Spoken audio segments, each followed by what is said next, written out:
Hello, আসসালামু আলাইকুম। আমার কথা কি শোনা যাচ্ছে? সবাই কি শুনতে পাচ্ছ? আর আমার স্ক্রিনটা কি সবাই দেখতে পাচ্ছ? সাউন্ডটা একটু বাড়ালে ভালো হয়। আর রিয়াদ, একটু তোমার সাউন্ড আর একটু লাউড হলে ভালো হয়। আচ্ছা, এখন এখন শোনা যায়? হ্যাঁ, শোনা যাচ্ছে। একটু লাউডলি কথা বলো, তাহলে হবে। ক্লিয়ার ভাই, সাউন্ড ক্লিয়ার আছে, যদি একটু জোরে বলেন তাহলে হবে। আচ্ছা, এখন আচ্ছা, আমরা ঠিক সবাই আছে, মিউট জোরে করি, আর আমি বলার পরেই শুরু হবে। আমরা মূলত পোস্টের মাধ্যমে জানতে পারছি যে আজকে কি নিয়ে আলোচনা হবে। মোটামুটি ফ্রেন্ডলি আলোচনা হবে, যেহেতু আমরা সবাই এখানে পরিচিত মুখ। আমরা যারা এসএসসি শেষ করছি, তাদেরও একটা গুরুত্বপূর্ণ ধাপ আছে যে তারা কোন কলেজে কিভাবে অ্যাডমিট হবে, বা অ্যাডমিট হওয়ার পরে বিভিন্ন প্রশ্নের সম্মুখীন হয় যে আমি আসলে কিভাবে আগাইলে আমার সামনের যে ফিউচারের বিভিন্ন চ্যালেঞ্জ গুলা আছে এগুলা থেকে আমি ভালোভাবে আগাইতে পারবো। আর যারা এইচএসসি দিছ, তো তোমাদের জন্য অনেক বড় একটা টার্নিং পয়েন্ট, যে অনেকেই অ্যাডমিশনের প্রস্তুতি নিবা। যাদের পাবলিকে চান্স হবে, আলহামদুলিল্লাহ, দোয়া করি সবার জন্যই। এছাড়াও পাবলিকের বাইরেও অনেকের অনেক ধরনের লক্ষ্য থাকে, অনেক বিষয় থাকে। তো এই যে বিষয়গুলা, আমরা খুব বেশি সিনিয়র না, আমরা কিছুদিন আগে এই চ্যালেঞ্জগুলা ফেস করে আসছি। তো সেই অভিজ্ঞতা থেকেই আমাদের মাঝে আজকে দুইজন স্পিকার কথা বলবে। তারা তাদের অভিজ্ঞতা এবং বর্তমান অবস্থা থেকে কিছু নিয়ে তোমাদেরকে জানানোর চেষ্টা করবে। তো স্পিকারদের মধ্যে প্রথমে আমাদের মাঝে এখন কথা বলবে এমডি রিয়াদ হাসান। সে আমাদের ক্লাবের শিক্ষা ও তথ্য ও যোগাযোগ প্রযুক্তি বিষয়ক সম্পাদক, এবং এছাড়াও সবাই হয়তো বা চেনো, পরিচিত মুখ। তো সে কিছু বিষয়ের উপর আলোকপাত করবে। আমি রিয়াদকে এখন অনুরোধ করছি তার সমস্ত বিষয় নিয়ে শুরু করার জন্য। ধন্যবাদ, নিশান। তো আমরা আজকে যে টপিকের উপরে কথা বলতেছি বা যে টপিক সম্পর্কে আলোচনা করব সেটা মূলত career and life guidance seminar. হ্যাঁ, এখন ক্যারিয়ার গাইড লাইফ গাইডেন্সটা আসলে কি?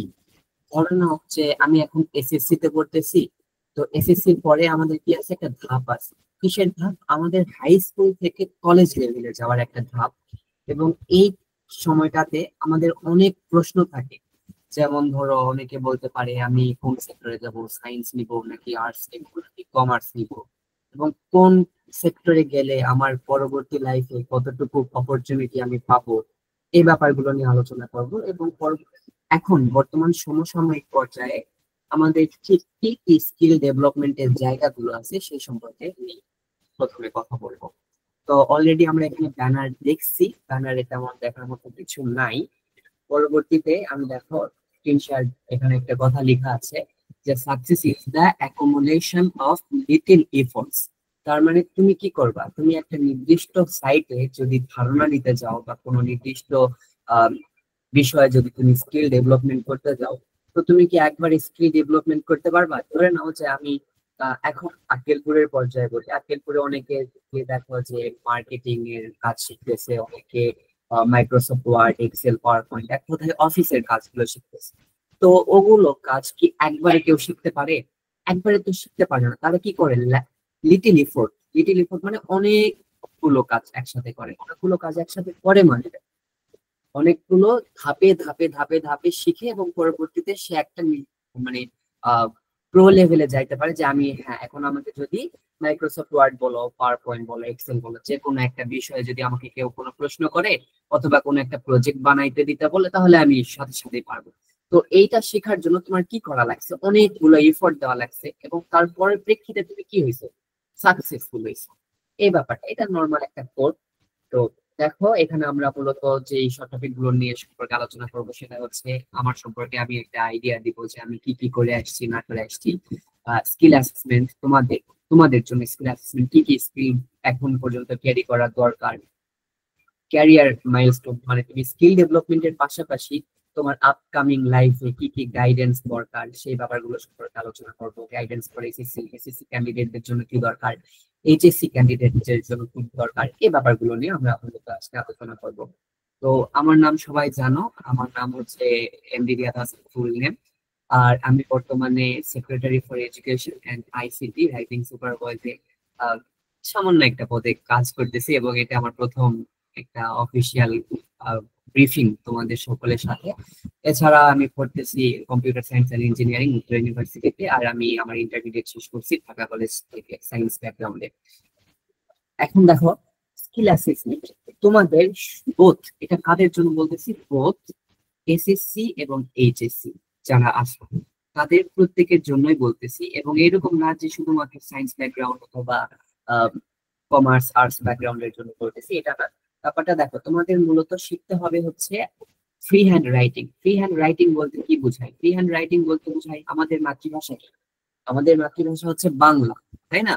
তো আমাদের যদি এখনই কেউ একটা বলে যে তুমি একটা বিষয়ের উপর 10টা লাইন লিখো অথবা বলো, আমরা কি করতে পারবো? সুন্দরভাবে এটা বলতে পারবো। কিন্তু তোমরা কি জানো নাকি আমি জানি না যে আমাদের বাংলাদেশের সেকেন্ড ল্যাঙ্গুয়েজ কি? বাংলাদেশের সেকেন্ড ল্যাঙ্গুয়েজ হচ্ছে ইংলিশ।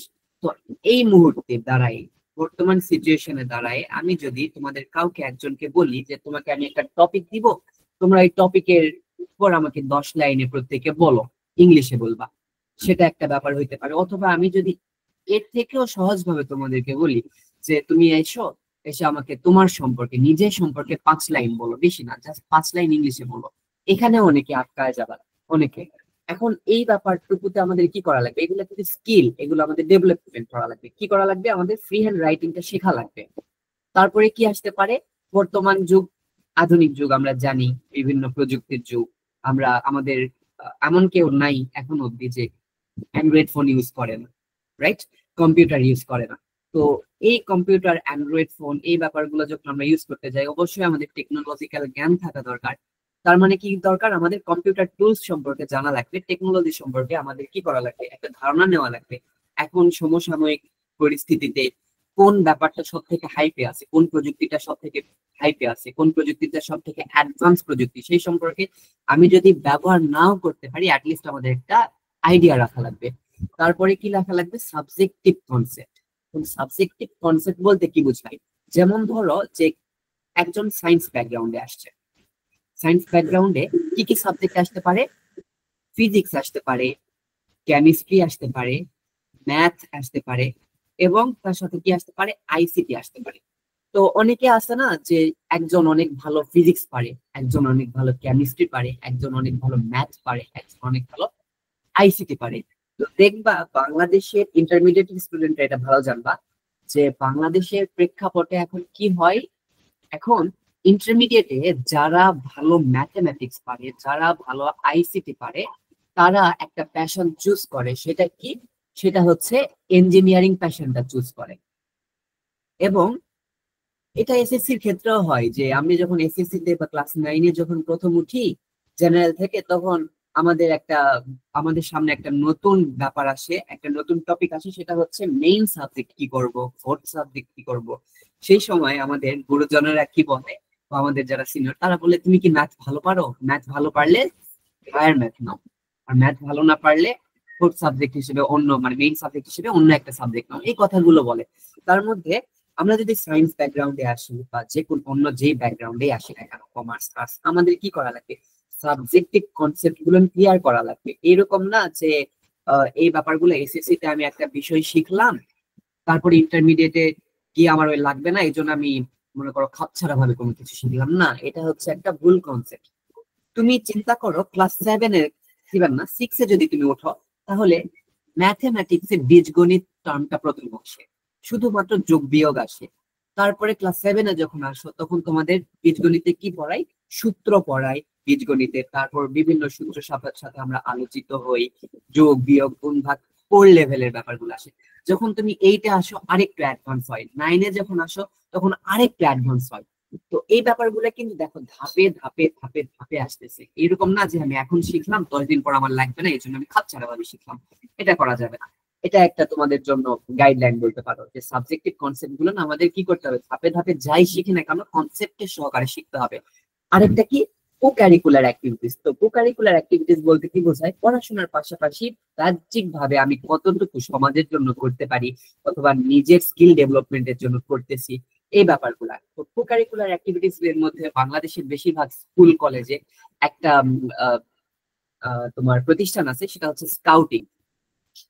স্কাউট এটা একটা কো-কারিকুলার অ্যাক্টিভিটিস। কারণ এই স্কাউটিং এর মাধ্যমে তুমি কি করতে পারছো? পড়াশোনার পাশাপাশি আশেপাশের পরিবেশ, কিভাবে বড় হতে হবে, কিভাবে নিজের চরিত্রকে ঠিক রাখতে হবে, কিভাবে নিজের মনে করো যে ক্যাপাবিলিটিকে আপগ্রেড করবা, এই ব্যাপারগুলো সম্পর্কে কোকারিকুলার অ্যাক্টিভিটিস যত তোমার এনরিচ হবে তুমি তত বেশি শিখতে পারবা। এগুলো হলো স্কিল। এবং সার্টিফিকেশনের টিক টিক দেওয়া আছে এই ব্যাপারগুলো হচ্ছে কি, দেখো ফ্রি হ্যান্ড রাইটিং যদি তুমি শিখো তাহলে অবশ্যই তোমার হচ্ছে এক্সামে কাজে লাগবে। যেমন তোমাদের নিশান ভাইয়া বলতে পারবে, সে কেজি স্কুলে পড়ছে, ইভেন তোমাদের মধ্যে যারা কেজি স্কুলে পড়ছো তাদের একটা ব্যাপার আছে যে ইংলিশ গ্রামার শিখতে হয়, এবং ইংলিশ গ্রামারে ওইখানে তোমাদের যে প্যারাগ্রাফ বলো, কম্পোজিশন বলো, এসএসসি তেও আছে, এইচএসসি তেও আছে। এই ব্যাপারগুলো কি হয় আমাদের পর্যায়ে যেটা হয় যে টিচাররা বলে তোমরা আজকে এটা মুখস্থ করে আসবে, আগামীকাল ধরবো, তোমরা এটা মুখস্থ করে আসবে, আগামীকাল ধরবো। তোমরা যখন এসএসসি থেকে ইন্টারমিডিয়েটে উঠবা, ইন্টারমিডিয়েট থেকে যখন বিএসসি বলো বা বিএসএস বলো, যাই করো না কেন, যত বেশি আপগ্রেড লাইফে উঠবা, যত বেশি বড় হবা, তোমার কি এই কম্পোজিশন, এই প্যারাগ্রাফ মুখস্থ করার বয়স থাকবে? তুমি কত বছর বয়স পর্যন্ত তুমি কি করবা? মুখস্থ করবা? মুখস্থ তো করে লাভ নাই। তোমার কি করা লাগবে? তোমার জাস্ট ইংলিশে একটা দক্ষতা লাগবে, যে দক্ষতার থ্রুতে তুমি, তোমাকে যে কোনো একটা বিষয় প্যারাগ্রাফ লিখতে বলো, কম্পোজিশন লিখতে বলো, তুমি যাতে বানায় লিখতে পারো। তো এই ব্যাপারগুলা তখন আমার কি লাগবে? কাজে লাগবে। তো এইটা যখন তুমি বানায় লিখতে পারবা, তুমি তোমার বোর্ড পরীক্ষা, এসএসসি, এইচএসসি, জেএসসি, সব জায়গাতেই তোমার কি হবে? কাজে দিবে। তার মানে কি, ফ্রি হ্যান্ড রাইটিং এ তুমি একটা সার্টিফিকেশন পাচ্ছ। কম্পিউটার টুল সিস্টেম, তুমি যদি এখন এই একটা ওয়ার্ড, এক্সেল, পাওয়ার পয়েন্ট বা অ্যাডোব ফটোশুট এই ব্যাপারগুলো শিখো, তাহলে তুমি সেখানে একটা সার্টিফিকেশন পাবা। সাবজেক্টিভ কনসেপ্ট, এটা হচ্ছে ট্রেনিং এর ব্যাপার। অবশ্যই ট্রেনিং এর ব্যাপার, কারণ তুমি এটা ধাপে ধাপে তোমার পাঠ্যক্রমের মাধ্যমে শিখবা। যত বেশি শিখবা, যত বেশি তোমার জানার আগ্রহ হবে, তত বেশি তোমার ট্রেনিং এর মাধ্যমে তোমার কি হবে? জ্ঞানটা এনরিচ হবে। কো কারিকুলার অ্যাক্টিভিটিস দুইটাই, সার্টিফিকেশনও পাইতে পারো, আবার হচ্ছে কি পাবো, ট্রেনিংও, ট্রেনিং এর মাধ্যমে আমরা এনরিচ করতে পারি। যেমন স্কাউটিং বলো, তারপর কলেজ লেভেলে আছে বিএনসিসি, ওদের হচ্ছে ট্রেনিং হয়, এই ব্যাপারগুলা। ঠিক আছে? এই স্কিল গুলো আমাদের কি করতে হবে? এখন থেকেই নিজেদেরকে বুঝাইতে হবে, আপডেট করতে হবে ওই লাইফে। কারণ আমরা স্কুল লেভেলের পড়াশোনা শেষ করে আসছি, ক্লাস 6, 7, 8, তারপর 9, ক্লাস 1, 2, 3, 4, 5, এগুলা কি আমাদের হেসে খেলে পার করার বয়স। তুমি যখন এসএসসি তে উঠবা, ইন্টারমিডিয়েট উঠবা, বিএসসি তে উঠবা বা বিএসএসসি উঠবা, তখন তোমার কি করতে হবে? তোমার স্কিলটা ডেভেলপমেন্ট করতে হবে। তুমি কতটুকু ক্যাপাবল, তুমি তোমার নিজেকে জিজ্ঞেস করবা যে আমি যে বড় হচ্ছি কতটা শিখতে পারতেছি, বা আমাকে কেউ কোনো প্রশ্ন করলে আমি সঠিকভাবে উত্তর দিতে পারতেছি কিনা, আমি 8-10 জন মানুষের সামনে ঠিকভাবে ইনফ্লুয়েন্সলি কথা বলতে পারতেছি কিনা, আটকাটকি হচ্ছে কিনা, এই ব্যাপারগুলা শিখতে হবে। এই ব্যাপারগুলা তুমি যত আগে থেকে শিখবা, তোমার ইন ফিউচার লাইফে তত তোমার লাভবান হইতে পারবা। তারপরে আসি, দেখো ক্যারিয়ার মাইলস্টোন। তো ক্যারিয়ার মাইলস্টোন বলতে কি বোঝায়? আমাদের প্রত্যেকের লাইফে এক একটা করে বোর্ড পরীক্ষা এক একটা মাইলস্টোন। যেমন ধরো আমাদের প্রথমে কি করতে হবে ক্যারিয়ারে আপগ্রেড করতে হলে? সর্বপ্রথম আমাদের এসএসসি ইনশিওর করতে হবে, তারপরে এইচএসসি ইনশিওর করতে হবে, এইচএসসি এর পরে আমাদের কি করতে হবে? একটা প্যাশন চুজ করতে হবে। প্যাশন চুজ বলতে কি বোঝায়? তুমি কি কোন প্যাশনে যাবা? যেমন অকুপেশনে যাবা, ডক্টর হবা নাকি ইঞ্জিনিয়ার হবা, নাকি এলএলবি লয়ার হবা, নাকি আরো অনেক প্যাশন আছে। তো তুমি এই অনুযায়ী তোমার প্যাশনটা চুজ করবা, এবং ওই চুজ করার থ্রুতে কি করবা? গো ফর ব্যাচেলর অথবা বিএসএস, যেটাকে আমরা বলি স্নাতক সম্মান। এই যে দেখো, প্রত্যেকটা ধাপের পর আরেকটা ধাপ আসতেছে, এবং এই ধাপের মধ্যে আমাদের কি করতে হবে? নিজেদেরকে নিজেদের দক্ষতা কি করতে হবে? অর্জন করতে হবে। যত বেশি দক্ষ হবা, তত বেশি তুমি কি করতে পারবা? লাইফে সাকসেসফুল হতে পারবা। এই মাইলস্টোন গুলো আমাদের অর্জন করতে হবে। এখন দেখো, তোমাদের সাথে আমি যারা এসএসসি তে আছো তাদের নিয়ে একটু কথা বলি। এসএসসি তে যারা আছো তাদের নিয়ে কথা বলি। আমি আমার পার্সোনাল কিছু ওপিনিয়ন দিই। দেখো, আমি আমার কিছু পার্সোনাল ওপিনিয়ন দিই। পার্সোনাল অপিনিয়নটা কি? এসএসসি তে উঠে আমরা বলি যে হায়ার ম্যাথ নিব, তারপর হচ্ছে আর কি আছে, ফিজিক্স আছে, তারপর হচ্ছে কেমিস্ট্রি আছে, তারপর আছে হলো বায়োলজি আছে। এগুলা কিসের? Science background. হ্যাঁ, আর যারা হচ্ছে হিউম্যানিটিস, আছে, অথবা যারা কি বলবো বিজনেসে আছে,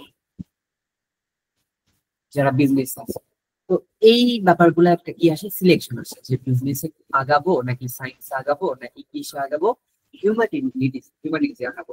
এখন দেখো একটা ব্যাপার, যে আমার পার্সোনাল ওপিনিয়ন অনুযায়ী এসএসসি লেভেল পর্যন্ত, অ্যাটলিস্ট এসএসসি লেভেল পর্যন্ত সায়েন্সে পড়া উচিত। কেন উচিত? কারণটা হচ্ছে তুমি যখন কি করতে যাবা, বিসিএস হইতে যাবা, BCS civil service, Bangladesh civil সার্ভিসের যে পরীক্ষাটা হয়, তখন তুমি দেখবা যে তোমার প্রত্যেকটা ব্যাপারেই জ্ঞান অর্জন করা লাগতেছে। প্রত্যেকটা ব্যাপার বলতে physics, chemistry, math, biology, general knowledge, Bangla, সব ব্যাপারে তোমার জ্ঞান অর্জন করা লাগবে। তো সব ব্যাপারে যখন জ্ঞান অর্জন করতে যাবা, তখন যদি তুমি ফিজিক্স বলো, কেমিস্ট্রি বলো, হায়ার ম্যাথের একটু মনে করো যে সবারই অবশ্য জেনারেল ম্যাথটা থাকে, কিন্তু হায়ার ম্যাথে যদি তুমি একটু ভালো মতো প্রিপারেশন তোমার থাকে বা একটা আইডিয়া থাকে, তখন তোমার কি হবে যে তুমি বিসিএস এ ভালো মতো সবকিছু গুছায় নিতে পারবা। বাট তোমার যদি আইডিয়া না থাকে, তখন তোমার কি হবে যে না আমি তো এটা পারতাম না, এটা ভুলে গেছি, তখন তোমার ওই বয়সে গিয়ে আবার নতুন করে ছোটবেলার পড়াগুলা কি করতে হবে, করতে হবে। এজন্য আমি মনে করি যে এসএসসি তে যারা আসো, তারা সায়েন্সে সাবজেক্টিভ চুজটা সায়েন্স পর্যন্ত, এসএসসি পর্যন্ত অ্যাটলিস্ট সায়েন্সে পড়াশোনা করা উচিত, কারণ এটা হচ্ছে খুবই বেসিক। আমাদের অনেকে আছে যারা বলে যে সায়েন্স, সায়েন্স নিয়ে পড়বা, হায়ার ম্যাথ পারবা কিনা। না, এই ব্যাপারগুলো খুবই সহজ। অনেকে বলে জেনারেল, তোমাদের তো জেনারেল ম্যাথ সবারই পড়া লাগে, জেনারেল ম্যাথ সবার পড়া লাগে না? জেনারেল ম্যাথ সবার পড়া লাগে। তো হায়ার ম্যাথ আর জেনারেল ম্যাথের মধ্যে তো তেমন কোনো পার্থক্য নাই। তুমি, অনেকে আবার বলতেছে তুমি জেনারেল ম্যাথে 1 পেজ করবা আর হায়ার ম্যাথে ওই ম্যাথটাই করতে হবে 2 পেজ। ইটস টোটালি রং। ঠিক আছে, টোটালি রং। তোমার মাথায় যদি জেনারেল ম্যাথ ঢুকাইতে পারো, তুমি হায়ার ম্যাথ কেন ঢুকাইতে পারবে না ভাই? যেখানে তোমার বিজনেসেও জেনারেল ম্যাথ পড়ানো হচ্ছে, হিউম্যানিটিজেও জেনারেল ম্যাথ পড়ানো হচ্ছে, তাহলে সেখানে তুমি জেনারেল ম্যাথ বুঝলে হায়ার ম্যাথ কেন বুঝবা না? ফিজিক্স কেন পড়তে হয়, কেমিস্ট্রি কেন পড়তে হয়, এই ব্যাপারগুলো তো একটা আইডিয়ার মধ্যেই আসে। তো এই ব্যাপারগুলো আমার মনে হয় যে এসএসসি পর্যন্ত, আর যাই হোক সায়েন্স ব্যাকগ্রাউন্ডে থাকা উচিত। তারপরে আসি যে হচ্ছে কলেজ চুজের একটা ব্যাপার। যেহেতু এসএসসি তে যারা আছো বা কলেজে অলরেডি তোমাদের রেজাল্ট দিয়ে দিছে, এক একজন এক এক কলেজে হয়তো চলে গিয়েছো, তো কলেজ চুজের একটা হচ্ছে ভালো আইডিয়া কি দেখো, এসএসসি তে যদি তুমি ভালো মার্ক পাও, ওকে, যদি তুমি কি করো একটু ভালো মার্কস পাও, প্লাস প্লাস প্লাস যদি পাও, তবে কি হবে, তুমি একটু ভালো কলেজে যাইতে পারবে। ভালো কলেজ বলতে বোঝায় যে এটা তোমাদের একটা জাস্ট প্লাস পয়েন্ট। ভালো কলেজ বলতে তুমি দেখবা কোন কলেজটা বেশি পুরানো, ঠিক আছে, বেশি পুরানো। তুমি বাংলাদেশের দেখবা, আজকে নেটে সার্চ দিয়ে দেখবা যে top old colleges of Bangladesh, এই পুরাতন কলেজগুলো তুমি দেখবা যে তাদের একটা কি থাকে, একটা নির্দিষ্ট অ্যালামনাই। অ্যালামনাই বলতে যে কত বছর আগে থেকে পড়াশোনা শুরু হয়েছে এবং প্রত্যেকটা ব্যাচ, পূর্ববর্তী সকল ব্যাচকে তার প্রেজেন্ট ব্যাচের হচ্ছে স্টুডেন্টদের বলা হয় যে অ্যালামনাই। তো আগের ব্যাচগুলোকে যেহেতু অ্যালামনাই বলতেছে, তার মানে কি, আমি আজকে যদি আক্কেলপুর পাইলট স্কুল থেকে পড়াশোনা করে ভালো একটা পজিশনে যাই, এবং তোমরা যারা আক্কেলপুর পাইলটে পড়ো, তোমরা আমাদের কি হবা, ছোট ভাই হবা, সেই ক্ষেত্রে আমরা কি তোমাদের একজন অ্যালামনাই যদি ভালো পজিশনে যাইতে পারি। তো সেই ক্ষেত্রে তুমি যদি আমার অফিসে, ধরে নাও আমি একটা বিজনেস কোম্পানি দাঁড় করাইছি যেখানে তুমি আমার অফিসে জব করতে গেছো বা চাকরির আবেদন করছো, আমি যদি তোমার সিভিতে দেখি যে তুমি আমার স্কুল থেকে পড়াশোনা করছো, সেক্ষেত্রে তোমার এটা একটা প্লাস পয়েন্ট না? আমি বলবো হ্যাঁ, ওকে আমি নিব, সে আমার স্কুলের ছোট ভাই। এটাকে বলা হয়েছে অ্যালামনাই সুবিধা। আর যত পুরাতন কলেজে যাবা, তত বেশি তোমার অ্যালামনাই সুবিধা পাবা, এবং অবশ্যই সেই কলেজের ঐতিহ্য তত বেশি উজ্জ্বল, এবং আহ, বেশি তুমি কি করতে পারবা, আহ, ওই কলেজের ঐতিহ্য সম্পর্কে জানতে পারবা, ইতিহাস সম্পর্কে জানতে পারবা, বাংলাদেশের ইতিহাসের সাথে কিভাবে সম্পৃক্ত আছে প্রত্যেকটা কলেজের স্টুডেন্টস পাওয়ার, এই ব্যাপারগুলো সম্পর্কে সামান্য একটা আইডিয়া নিতে পারবো। আর আমাদের ম্যান্ডেটরি যে টপিকটা, সেটা হচ্ছে এইচএসসি। এইচএসসি স্টুডেন্টদের জন্য একটা লাইফের বড় একটা স্টেজে আসে হচ্ছে অ্যাডমিশন। বড় একটা স্টেজে আসে কি, অ্যাডমিশন। এখন বাংলাদেশের প্রেক্ষাপটে অ্যাডমিশনটা হয় কিসের থ্রুতে, কয়েকটা থ্রুতে হয়। আমি একটা বলি, যেমন ইঞ্জিনিয়ারিং হয়, ইঞ্জিনিয়ারিং একটা আছে, তারপর হচ্ছে মেডিকেল একটা সেক্টর আছে, তারপর আছে হচ্ছে ভার্সিটি সেক্টর,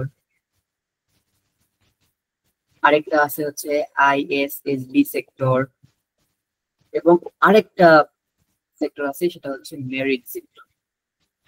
ওকে, তো দেখো এই প্রত্যেকটা সেক্টরের ধাপগুলো আমি তোমাদের সাথে একটু আলোচনা করি সবার আগে।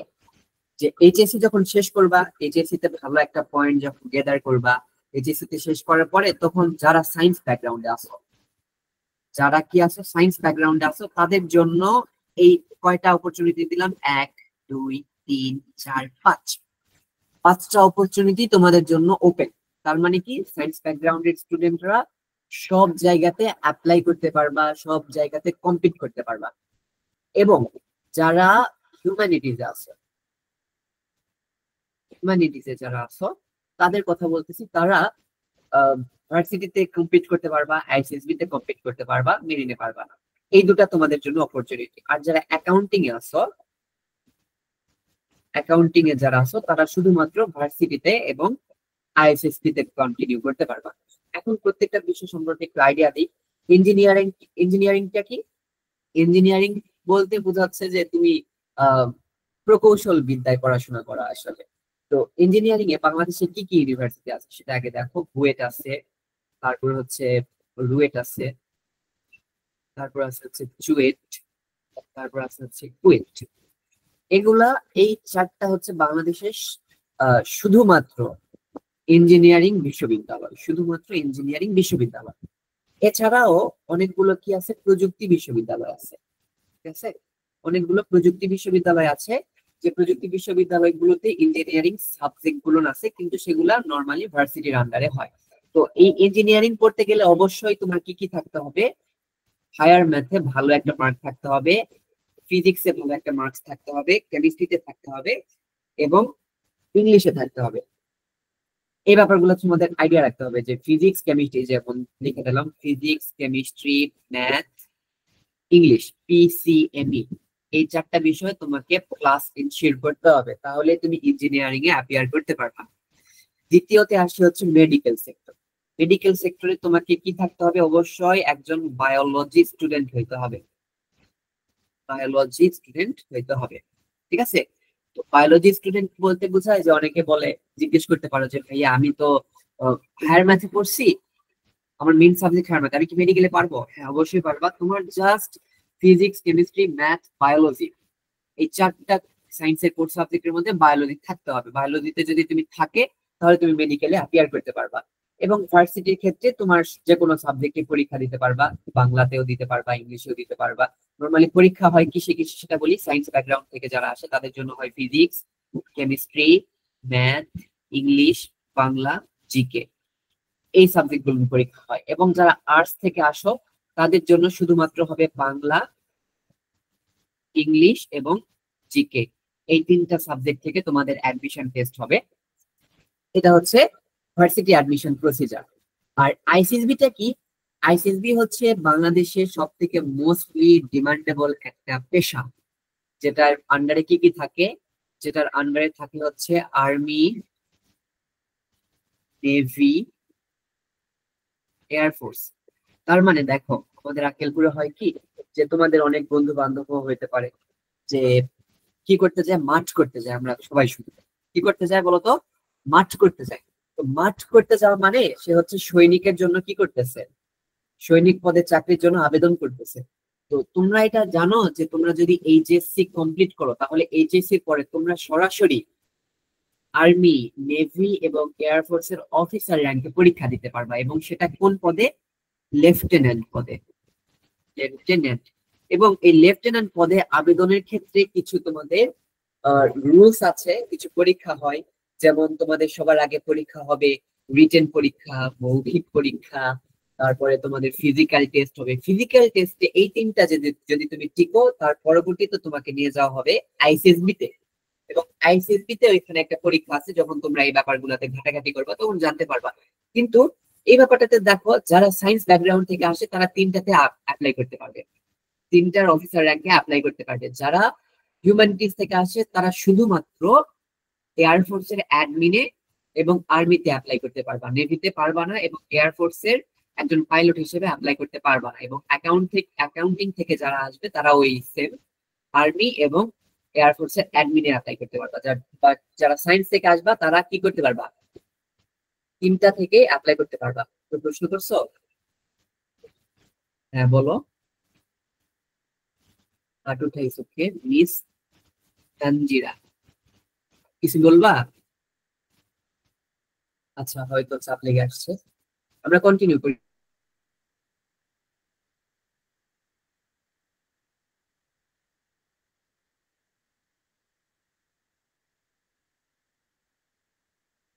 হ্যালো। আচ্ছা, কন্টিনিউ করো। হ্যালো। হ্যাঁ রিয়াদ, শুনতে পাচ্ছ? হ্যালো, শুনতে পাচ্ছ আমার কথা? হ্যাঁ হ্যাঁ বলো। Okay. তো দেখো এখানে কি হয় যে আমাদের আইসিসির আন্ডারে আর্মি,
রিয়াদ, তোমার কথা মেবি শোনা যাচ্ছে না।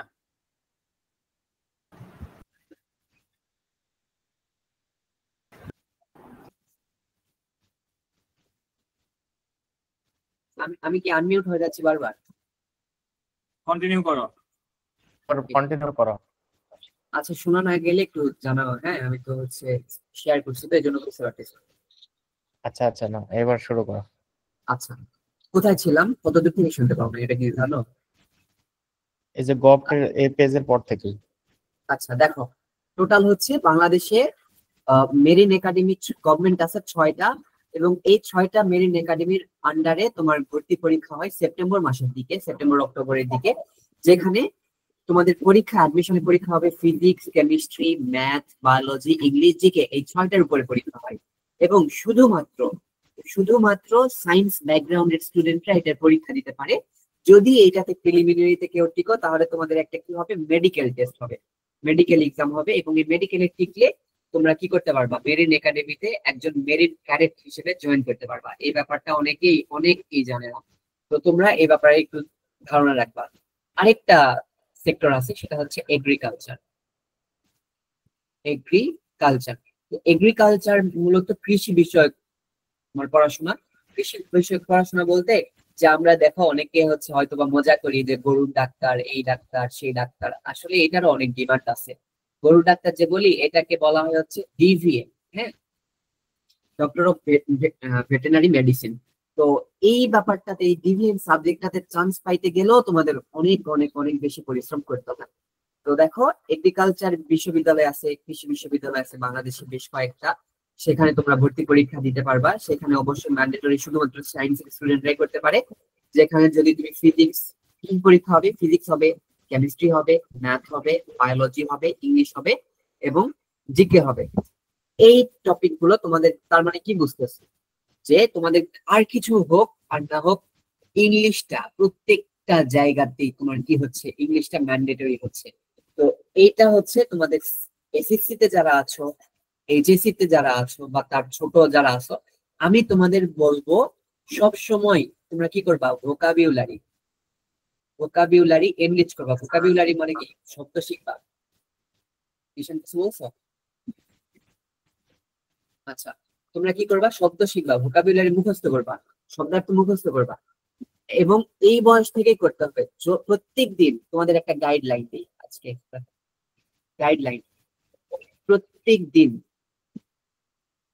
প্রতিদিন 5টা করে English word with Bangla meaning কি করবা? মুখস্থ করতে হবে, মুখস্থ করবে। এটা দিয়ে তোমার কাজে দিবে কি? এসএসসি তে যারা আছো তোমাদের একটা সুসংবাদ দেই, তারা হচ্ছে ইন্টারমিডিয়েটে যারা পড়ো তারা জানো যে তোমাদের ইংলিশ সাবজেক্টে সিনোনিম অ্যান্টোনিম এই একটা টপিক আছে, যে তোমাকে একটা ইংলিশ ওয়ার্ড দিবে, তোমাকে ওই ইংলিশ ওয়ার্ডের সিনোনিম এবং অ্যান্টোনিম বলতে হবে। এখন সিনোনিম মানে কি, সিনোনিম মানে কি আর হচ্ছে অ্যান্টোনিম মানে কি সেটা একটু বলি। সিনোনিম মানে হচ্ছে সমার্থক শব্দ, আর অ্যান্টোনিম মানে হচ্ছে বিপরীত শব্দ। তো তোমরা যদি ভোকাবুলারি না পারো তাহলে কি সিনোনিম অ্যান্টোনিম পারবা ইন্টারমিডিয়েটে? তোমাদের তো এটার উপরে মেবি 5 মার্ক আছে, তো 5 মার্ক আছে এবং 10টা মেবি লিখতে হয়। তো সিনোনিম আর অ্যান্টোনিম ব্যাপারটা কি সেটা একটু বুঝাই। যেমন ধরো যে আমরা কি বলি, চাঁদ বলি না, চাঁদ বলি, চাঁদকে আর কি বলা যায় বলো? নিশান, চাঁদের একটা সমার্থক শব্দ বলো তো, ভুলে গেছি আমি। কমার মনে হয় এই টাইপের কিছু একটা বলে, যতদূর আমি জানি এটা একটা। আর চাঁদের বিপরীত শব্দ কি? চাঁদের বিপরীত শব্দ আমরা নর্মালি সূর্য বলে অভ্যস্ত থাকি, চাঁদ সূর্য। তো এই ব্যাপারগুলা তো আমরা জানি। যেমন ধরো আরেকটা দেখো, রাত, কি লিখলাম এটা, সরি, রাত, রাতের হচ্ছে বিপরীত শব্দ কি? দিন। তো রাতকে আরো কি বলা হয়? রাতকে আরো বলা হয় মনে করো নিশি বলা হয়। দিনকে কি বলা হয়? দিনকে আলো বলা হয়। এটা একটা সমার্থক শব্দ। বিপরীত শব্দ, সমার্থক শব্দ, এগুলো তো আমরা বাংলাতে সুন্দরভাবে বলতে পারতেছি, কিন্তু এটা তো আমাদের আসবে ইংলিশে। তাহলে ইংলিশ ক্যাপাবিলিটি আমার অর্জন করতে হবে, ইংলিশের দক্ষতা অর্জন করতে হবে। সেই ক্ষেত্রে তোমাদের গাইডলাইনটা কি দিব?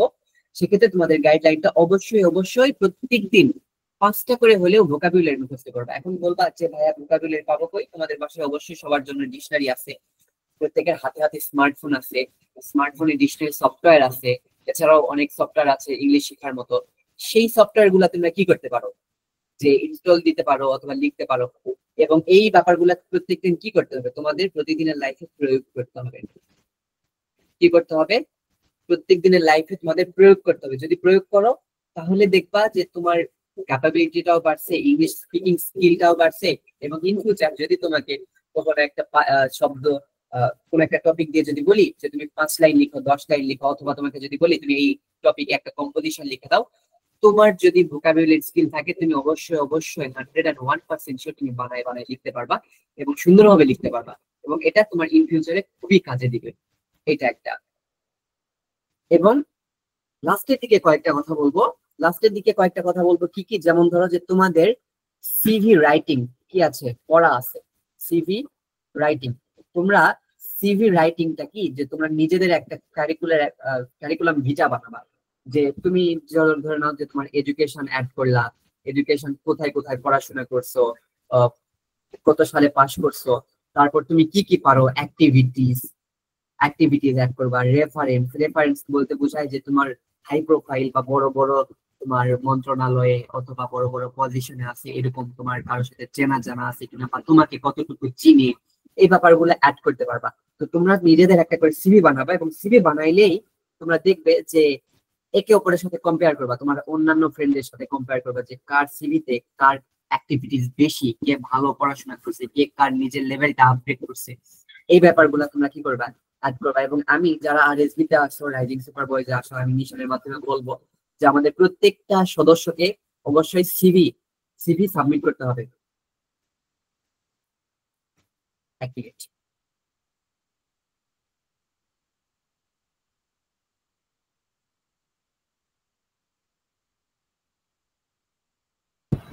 দেখো তোমরা কি করবা, আমি নিশানের মাধ্যমে এটা জানাই দেবো। আরএসবি তে যারা আছো প্রত্যেককে সিভি জমা দিতে হবে, এটা হচ্ছে মাস্ট। প্রত্যেককে আমরা সিভি নেওয়ার একটা ব্যবস্থা করব, যারা মেম্বার হবে তাদেরকে সিভি জমা দিয়ে মেম্বারশিপ দিতে হবে।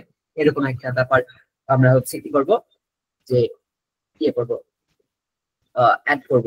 এখন এখন তোমাদের থেকে কিছু প্রশ্ন নিব, আর তোমাদের যদি কারো কিছু জানার থাকে, ভবিষ্যতে কি করবা, কোন সব সেক্টরে যাবা, এই ব্যাপারগুলো সম্পর্কে যদি তোমাদের কোনো প্রশ্ন থাকে বা কোনো ইনকোয়ারি থাকে, আমাকে তোমরা আনমিউট করে জিজ্ঞেস করো, তারপর আমি আমার সেশনটা শেষ করবো।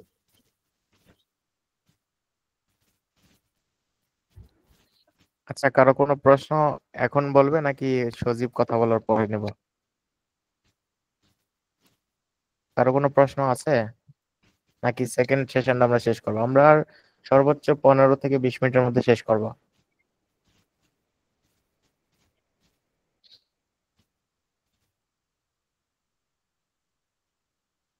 আচ্ছা, যেহেতু কেউ কিছু বলতেছে না, আমরা পরেরটা শুরু করি।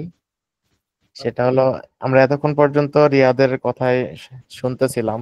এসএসসি এবং এইচএসসি তে যারা আছি তাদের পরবর্তী যে ক্যারিয়ার নিয়েও অনেক কিছু কথাই বলছে, কিছু টিপস শেয়ার করছে যে আমরা দৈনন্দিন জীবনে কিভাবে এখন থেকে প্রস্তুতি নিলে এবং আগাইতে যদি থাকি তো আমাদের ভবিষ্যৎ কিভাবে ইফেক্ট ফেলবে, এ নিয়ে সে কিছু কথা বলছে।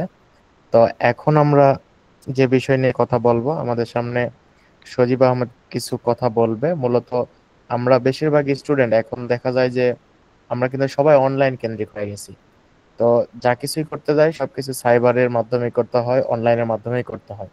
তো সাইবার নিরাপত্তা, আর সজীব আহমেদ যেহেতু লয়ের স্টুডেন্ট, তো সে সাইবার রিলেটেড বাংলাদেশের কিছু ল সম্পর্কে ধারণা দিবে। আর আমরা যে সাইবার নিরাপত্তা নিয়ে হুমকির মুখে পড়ি, স্টুডেন্টরা বিভিন্ন কাজ করতে যায়, যেমন অনেকেই মোবাইলে মেসেজ পায় যে অমুক জায়গায় এই কোর্সে এনরোল করুন, করলে এই চমৎকার ছাড় থাকবে অমুক সমক। তো ওখানে যখন ক্লিক করতে যাই দেখা যায় আমরা বিভিন্ন হুমকির সম্মুখীন হই, আমাদের মোবাইলের সবকিছু ডাটা ফিশিং হয়ে যায়, আরো বিভিন্ন সমস্যার সম্মুখীন হই। তো এই বিষয়গুলা নিয়ে, আর যারা এইচএসসি দিয়েছ তাদের অনেকের মধ্যে ইচ্ছা থাকতে পারে যে ভবিষ্যতে ল পেশায় আসা বা ল সাবজেক্ট নিয়ে পড়লে কেমন হয়। তো এই দুইটা বিষয়ের উপরে এখন সজীব আহমেদ অল্প সময়ের জন্য কথা বলবে, তারপর প্রশ্নোত্তরের পরে আমাদের সেশন আমরা শেষ করবো। এখন সজীব আহমেদকে আমি অনুরোধ করছি তার এই বিষয়গুলোর উপরে সংক্ষিপ্ত বক্তব্য রাখার জন্য। হ্যাঁ, সজীব আহমেদ।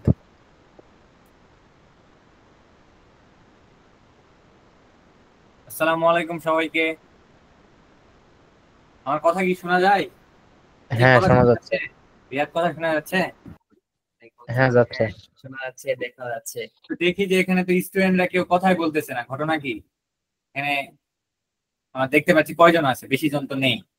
যাই হোক, আশা করি যে এখানে যারা আছো তোমরা তারা রেসপন্স করবা। আমাকে কি দেখা যাচ্ছে ঠিক মতো? হ্যাঁ, দেখাশোনা সব ঠিক আছে। তো আজকের যে আরএসবির যে আমাদের মিশন যে আয়োজনটা করেছে, তো এখানে রিয়াদ অনেক কথা বললো, খুবই গুরুত্বপূর্ণ কিছু কথা বলেছে, যেগুলো লাইফে মানে মানে জীবন থেকে নেওয়া কিছু কথা বলেছে, যেগুলা মানে কোনো বিকল্পই নেই। রিয়াদ একটা কথা বলেছে এখানে শুরুতে, আমি আমার টপিকে যাচ্ছি তার আগে আমি কিছু সারাউন্ডিং সার্কামস্ট্যান্স আলোচনা করি, প্রাসঙ্গিক কিছু আলোচনা করি। সেটা হলো যে রিয়াদ স্কাউটিং এর কথাটা বলেছে। হ্যাঁ, তো এই জিনিসটা শেয়ার না করলে না। আমার এই স্কাউটিং এ আমি নিজে স্কাউট করেছি রিয়াদের সাথে, এবং আমি স্কাউটে প্রাইমারিতেও করেছি, দেন পরবর্তীতে যখন হাই স্কুলে ছিলাম, পরবর্তীতে অনেকদিন করা হয়নি। পরবর্তীতে রিয়াদ একদিন আমাকে জোর করে নিয়ে গেল যে চলো চলো করো। সেটা করার পরে আমার লাইফের যে কি পরিবর্তন হয়েছে, আমি যে রিয়াদকে যে মানে কি পরিমাণ ধন্যবাদ দিলেও যেটার কৃতজ্ঞতা শেষ হবে না, এটার কোনো ইয়ে নেই। তো ও তো আগে থেকে সায়েন্সের কাছে পড়তে এবং ভালো সবকিছু ছিল। তো স্কাউট এটা অন্যতম একটা গুরুত্বপূর্ণ কাজ বলে আমি মনে করি। হ্যাঁ, তো সেই জায়গা থেকে তো আমি তো পরবর্তীতে কলেজ লাইফে গিয়েও তো স্কাউট এবং পিএনসির সাথে যুক্ত ছিলাম, পরবর্তীতে আর কন্টিনিউ করা হয়নি। তো যাই হোক, ওগুলো কথা বাদ দিয়ে এখন মেইন টপিকে যাই। সেটা হলো যে আমরা যেহেতু এখানে সব স্টুডেন্টরা রয়েছি, তো আমাদের স্টুডেন্ট থাকা অবস্থায় কিছু মানে আমরা দেখি আমাদের সমাজে এই সাইবার রিলেটেড কিছু মানে আমরা মানে স্টুডেন্টরা এই কিশোর অপরাধের দিকে ঝুঁকছে বা সাইবার ক্রাইম করছে। এই কাজটা কেন করছে আসলে? এই কাজটা আসলে কেন হচ্ছে? আমরা দেখি যে আমাদের সমাজে দিন দিন কি হচ্ছে, কিশোর অপরাধের প্রবণতা বাড়ছে, এবং সেই সাথে সাইবার ক্রাইম থেকে শুরু করে চাঁদাবাজি, মানে টাকা জোরপূর্বক গ্রহণ, এগুলা আর কি বেড়ে গেছে আমাদের সমাজ। এই সমাজ এগুলা কেন হয়েছে, এগুলা নিয়ে আজকের মূল আলোচনা। তো দেখো, আমাদের এই শুরুতে আমাদের সমাজ ব্যবস্থাটাই আসলে খারাপ। হ্যাঁ, মানে আমাদের মানে কনসেপ্টটার মধ্যে আসলে প্রবলেম আছে। আমরা আইন কি জানি না, আমরা অপরাধ কি কিভাবে হয় এগুলো আমরা জানি না, আমরা নিজেদের অধিকার সম্পর্কে সচেতন নই। কেন নই? আচ্ছা, আমরা যদি কাউকে আমরা দেখি যে বন্ধু বান্ধব সচরাচর এর কথা ওর কাছে লাগানো, তারপর বিভিন্ন রকম গোপন ভিডিও করা, সেগুলা ভাইরাল করা, এগুলা মূলত কিন্তু এক প্রকার অপরাধ। এবং বন্ধু বান্ধব অনেকে মনে করে যে ওর সাথে আমার শত্রুতা রয়েছে, ওকে সাহায্য করতে হবে যে প্রকারেই হোক। কিভাবে সাহায্য করবো? ওর আইডি হ্যাক করতে হবে। ওর আইডি হ্যাক করে ওর আইডির যাবতীয় যত কিছু ইনফরমেশন সবকিছু নিয়ে আসবে, নিয়ে এসে আমি দেখবো। এটা কিন্তু একটা অন্যতম অপরাধ। এটা সাইবার ক্রাইম যে রয়েছে, হ্যাঁ, এই ক্রাইমের অন্যতম একটা অপরাধ। এটা শাস্তি মানে এটা ভয়াবহ একটা শাস্তি, যার কোনো মানে আমরা ডেফিনেশন দিয়ে এখানে শেষ করতে পারবো না। তো শুরুতেই আমি বলতে চাই যে সাইবার ক্রাইম নিয়ে আজকে আলোচনাটা, এখানে জানতে হবে যে সাইবার ক্রাইমটা আসলে কি। অনলাইনে আমরা ফোন, কম্পিউটার, ল্যাপটপ, ইলেকট্রিক যেগুলো ডিভাইস রয়েছে, ইলেকট্রনিক্স, এই ডিভাইস গুলো ব্যবহার করে যে আমরা অপরাধগুলো সংগঠন করি, সেটাই মূলত আসলে সাইবার ক্রাইমের মধ্যে পড়ে। তো আমরা শুরুতে আমি একটা কথা বলেছিলাম, আমরা আইন জানি না। আসলে আমরা আইন জানি না। আইনটা কি? আইন নিয়ে যেহেতু অনেক আইনবিদ, আইন বিজ্ঞানী আইন নিয়ে অনেক আলোচনা করেছে, অনেক তারা সংজ্ঞা দিয়েছে, কিন্তু আমার কাছে মনে হয় law is a common sense. আইন একটা মানুষের কাণ্ডজ্ঞান। আমার কোন কাজ করা যাবে, কোন কাজ করা যাবে না, এটা নিতান্তই আমার বিষয়, তাই না? তো সেই জায়গাটা থেকে আমি যদি এখন মনে করি যে আমি একজনকে একটা থাপ্পড় দিব, এখন তার প্রতিদ্বন্দ্বিতে তো সে আমাকে লাঠি দিয়ে মারতে পারে, এটা ক্রাইমটা কি বেড়ে গেল না? আমরা যদি নিজেরা সচেতন হই তাহলে তো এই অপরাধ প্রবণতা বাড়বে না, তাই না? আর সর্বোপরি যে আরেকটা কথা বলতে চাই, সেটা হলো যে আমরা দেখি যে ওই কি বলে, আমরা সবসময় দেখি যে ওই অবৈধভাবে কম্পিউটারে মানে ওই বিভিন্ন রকম মেসেজ আসতে থাকে, স্ক্যাম। ওগুলোতে যদি আমরা টাচ করি তাহলে আমাদের কিন্তু অনেক সময় দেখা যায় যে মেইল থেকে শুরু করে সব ইনফরমেশন চলে গিয়েছে, সব, তাই না? তো বর্তমান প্রযুক্তি, রিয়াদ তো সিএসসি তে পড়ে, ও অনেক এইসব বিষয়ে ভালো জানবে, যে এখন প্রযুক্তি এতটা উপরে গিয়েছে যে তোমাদের ফোনে তোমরা কি করছো, যদি একটা ক্লিকে, যদি একটা নোটিফিকেশন যাবে বা কেউ তোমাকে একটা কল দিবে, তুমি জাস্ট হ্যালো কেমন আছি, ভালো আছি, ভালো আছি এই কথাটা জাস্ট বললে তোমার ফোনের যত কিছু, তুমি ফোনে ভিডিওতে কি করছো না করছো, ফোনের সব অ্যাক্সেস চলে যাবে। আমাদের সেদিকে খেয়াল রাখতে হবে। এবং আরেকটা জিনিস দেখতে হবে, সেটা হলো যে আমরা অনেক সময় এই কাজটা খুব করি, যে মানুষের ভুয়া পরিচয়ে অন্য একজনের নামে একটা ফেক আইডি খুলে বিভিন্ন রকম অনেকে টাকা পয়সা প্রতারণা করে বা বিভিন্ন রকম মানে চাঁদা দাবি করে, তাই না? তো এই কাজটা কেন হয় আসলে? এই কাজটা কেন হয়? এই কাজটাতে শাস্তি, এটা যদি সে জানতো তাহলে কি সে কাজটা করতো বা এই অপরাধটা করতো? এটা ইটস এ ক্রাইম, তাই না? এটার শাস্তি মূলত আমাদের যে সাইবার ক্রাইম অ্যাক্ট রয়েছে 2018 সালের, এবং সেই সাথে আইসিটি অ্যাক্ট করা হয়েছিল। আইসিটি অ্যাক্ট যদিও বাতিল করা হয়েছে, কিন্তু সাইবার ক্রাইম যেটা 2018 সালের আইন, এই আইনে বলা আছে যে এই অপরাধ যদি কেউ যদি কারো নাম পরিচয় ব্যবহার করে কোনো অপরাধ সংগঠন করে বা কোনো ফেক আইডি গুলো যদি কারো ইনফরমেশন বা একটা যদি নষ্ট করে, সেই ক্ষেত্রে কি হবে? সেই ক্ষেত্রে তাকে 5 বছরের কারাদণ্ড এবং 10 লাখ টাকা। ভাবা যায়, সামান্য একটা ফেক আইডি খোলার কারণে বা ভুয়া নাম পরিচয়ের কারণে। তো আমরা এই বিষয়গুলো জানবো কিভাবে? আমাদের এই আইন সম্পর্কে আমাদের প্রত্যেককে সচেতন হতে হবে। আরেকটা কথা, সেটা হলো মানহানি। আমরা কি জানি যে মানহানিটা কি? আমরা মানহানিটা আসলে কিন্তু সচরাচর অনেকেই করে। কিরকম?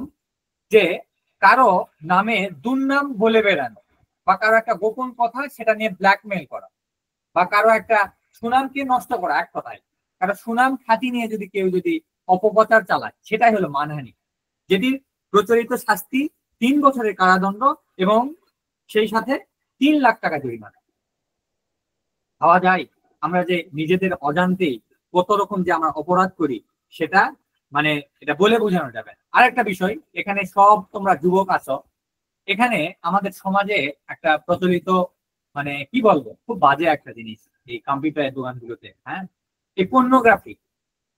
মানে এই বর্তমান সময়ে স্টুডেন্টরা যে পরিমাণ পর্নোগ্রাফিতে আসক্ত হচ্ছে, এবং কারো ফোনে যদি পর্ন ভিডিও পাওয়া যায়, এটার প্রচলিত শাস্তি হলো 7 বছরের কারাদণ্ড এবং 5 লক্ষ টাকা জরিমানা। আমি বিভিন্ন সময় কোর্ট কাছারিতে গেছিলাম, তো দেখি যে পর্নোগ্রাফির অহরহ মামলা, অহরহ। ঠিক আছে, তো যেহেতু আমি সাইবার ক্রাইম নিয়ে অনেকক্ষণ কথা বললাম, তাহলে আমি আরেকটা বিষয়ে যাই, সেটা হলো যে এই এইচএসসি যারা স্টুডেন্ট তোমরা আছো, হ্যাঁ ভাই, তোমাদের উদ্দেশ্য কিছু কথা বলবো। যে অনেকেই মনে করে যে সায়েন্স ব্যাকগ্রাউন্ড থেকে আর কি আর্টস ফ্যাকাল্টি বা অন্যতে যাব, বা সায়েন্স করতে আর ভাল লাগতেছে না বা এরকম। তো রিয়াদ কিন্তু একটা কথা বলেছি যে আমরা একটা সার্টেন সময় গিয়ে যদি বিসিএস, বিজিএস বা সরকারি চাকরি বা ব্যাংকের চাকরিতে আমরা চাকরির প্রিপারেশন নেই, সেই ক্ষেত্রে কিন্তু আমাদের সবকিছু লাগে। হ্যাঁ, তো সেই জায়গা থেকে কেউ যদি মনে করো যে আমি এই লয়ে পড়বো, তো লয়ে পড়ার জন্য আমাদের কি করা উচিত? আমাদের শুরুতে আমি বলবো যে যে এই যে বিভাগ পরিবর্তন যে ইউনিট গুলো রয়েছে, ঢাকা বিশ্ববিদ্যালয়, রাজশাহী বিশ্ববিদ্যালয়, গুচ্ছ এবং অন্যান্য যে গুলো রয়েছে, তো এই বিশ্ববিদ্যালয়গুলোতে আগে থেকেই মানে মানে কি বলবো, মানে খুব ভালো একটা প্রিপারেশন নিলে এটা ইনশাল্লাহ, এখানে যারাই আসো আমার মনে হয় তোমরা খুবই ব্রিলিয়েন্ট স্টুডেন্ট, ভালো স্টুডেন্ট, আল্লাহ সবাইকে সেম মেধা দিয়েই সৃষ্টি করছে। হ্যাঁ, তো আমি আর নিশান আমরা দুজন লয়ে পড়ি। কোথায় পড়ি? Private varsity. আমি মনে হয় আমার পরিচয় দিইনি, আমি সজীব আহমেদ। আমি রাজশাহীতে একটা প্রাইভেট ইউনিভার্সিটি পড়ছি, নর্থ বেঙ্গল ইন্টারন্যাশনাল ইউনিভার্সিটি। আমি ফাইনাল ইয়ারে আছি। তো নিশান আর আমরা একটা কি কাজ করছি, স্রোতে গা ভাসাই দিছি। এই যে রিয়াদ বললো না, আমাদের আসলে ম্যাথ করতে ভাল লাগতো না, তা আমরা করলাম কি, দুজন চিন্তা ভাবনা করলাম যে সায়েন্স ইঞ্জিনিয়ারিং এ পড়বো না, ভাল লাগতেছে না। তা আমাদের কি করা উচিত? আমরা যেখানে পারফেক্ট আমাদের সেখানে যাওয়া উচিত। এই যে তোমরা এইচএসসি ক্যান্ডিডেট আছো না ভাই, তোমাদের মনকে জিজ্ঞেস করো, তোমরা কি ফার্মাসিস্ট হবা, নাকি ইঞ্জিনিয়ার হবা, নাকি ডাক্তার হবা, নাকি লয়ার হতে চাও, নাকি একজন আইন পড়ে নিজেকে বিচারক হিসেবে গণ্য করতে চাও, নাকি লিগাল অ্যাডভাইজার হতে চাও, নাকি কি হতে চাও? তুমি তোমার নিজের মনকে জিজ্ঞেস করো, জিজ্ঞেস করে সেই অনুযায়ী তুমি কাজ করো, সেই অনুযায়ী। হ্যাঁ, তো আমি একটা স্টোরি বলি। তো আমি আর নিশান আমরা কি করলাম, আমরা সমাজের এই মানে ইয়েতে আমরা গা ভাসাই দিলাম যে আমরা সায়েন্টিফিক ভার্সন নিয়েছিলাম। পরে যাই হোক, আল্লাহ আমাদের আসলে মনোকামনা পূর্ণ করেনি আর কি। পূর্ণ করেনি বলতে আল্লাহ আমাদের, আমরা একটা বাঁকা পথে যাচ্ছিলাম, আল্লাহ আমাদেরকে ধাক্কা দিয়ে সোজা পথে দিয়েছে। এখন যদি আমি আর নিশান আল্লাহর কাছে 1 মাস সেজদা দিয়েও পড়ে থাকি, তো এই শুকরিয়ার কোনোদিন শেষ হবে না। কারণ আমরা লয়ে পড়তে এসে আমরা যে কতটা আনন্দিত এবং কতটা স্যাটিসফাইড, এটা বলে বোঝানো যাবে না। এখন কথা হইলো, তোমরা ভাই এইচএসসি পাস করার পরে তোমরা যদি মনে করো যে আমি লয়ে পড়ো, তাহলে বিভাগ মানে পরিবর্তন যে এক্সাম হয়, বাংলা, ইংলিশ আর হলো জিকে, এই 3টা সাবজেক্ট, বিশেষ করে এই মানে লয়ে চান্স পাইতে গেলে ইংলিশটা মাস্ট ভালো করে পড়তে হবে। আর আমাদের জয়পুরের ছেলে মেয়েদের সমস্যা কি জানো? আমরা ইংলিশ পারি না, আমরা ফাঁকিবাজ। মানে আমরা সব প্রাইভেট পড়ি, ইংলিশ প্রাইভেট পড়ি না। ঠিক আছে, আমরা ইংলিশে দুর্বল। এই বিষয়টা আমাদের কাটাতে হবে, ইংলিশে আমাদের দক্ষ হইতে হবে। যে জাতি মানে যত শিক্ষিত, যে জাতি ইংলিশে যত স্ট্রং, মানে শুধু ইংলিশ না, মানে ইংলিশের পাশাপাশি কয়েকটা তারা যা দক্ষতা অর্জন করবে, আসলে তারা আসলে জীবনে অনেক ভালো কিছু করবে। হ্যাঁ, তো আমি সর্বোপরি যে কথাটা বলতে চাই, যে তোমরা এই বাংলা, এই জিকে, তারপর ইংলিশ, এই কয়টা ভালো করে করবা। আর বাংলাদেশের মধ্যে রাজশাহী বিশ্ববিদ্যালয়ের ল অন্যতম একটা, মানে এই বাংলাদেশের মধ্যে সেরা। ঠিক আছে, তারপর চট্টগ্রামের ল ভালো, ঢাকা ইউনিভার্সিটির ল তো আরো ভালো। তো সেই জায়গা থেকে তোমাদের উচিত তোমরা শুরুতেই যে প্রিপারেশনটা নিবা, সেটা হলো পাবলিকের প্রিপারেশন নিবা, না হলে পরবর্তীতে লতে তোমরা প্রাইভেটে ভর্তি হতে পারো, ওটার কোনো সমস্যা নেই। তবে এখন তোমরা বলতে পারো যে ভাই লয়ে তো পড়বো, লয়ে ক্যারিয়ারটা কি? লয়ে ক্যারিয়ার হলো তোমরা 4 বছরের এলএলবি অনার্স কমপ্লিট করার পরে তোমরা কি করতে পারবা, তোমরা হলো বাংলাদেশে আইনজীবীদের সনদ দেয় বার কাউন্সিল, এই বার কাউন্সিল পরীক্ষা দিতে পারবা। 6 মাসের ইন্টিমেশন জমা দিয়ে 6 মাস প্র্যাকটিস করার পরে একটা বার কাউন্সিল পরীক্ষা হবে, সেই পরীক্ষা তোমাদের অ্যাটেন্ড করতে হবে। অ্যাটেন্ড করার পরে তোমাদেরকে বার কাউন্সিল একটা লাইসেন্স বা সনদ প্রদান করবে, তখন তোমরা আইনজীবী হিসেবে প্রতিষ্ঠিত হয়ে গেলে। আর যদি মনে করো যে আমরা একজন ন্যায় বিচারক হব, সমাজে ন্যায় প্রতিষ্ঠা করব, তাহলে তোমরা যদি বিচারক হতে চাও, বাংলাদেশ এই যে রিয়াদ যেমন বললো বিসিএস, ঠিক সেরকম আর একটা আছে BJS, Bangladesh judicial service commission.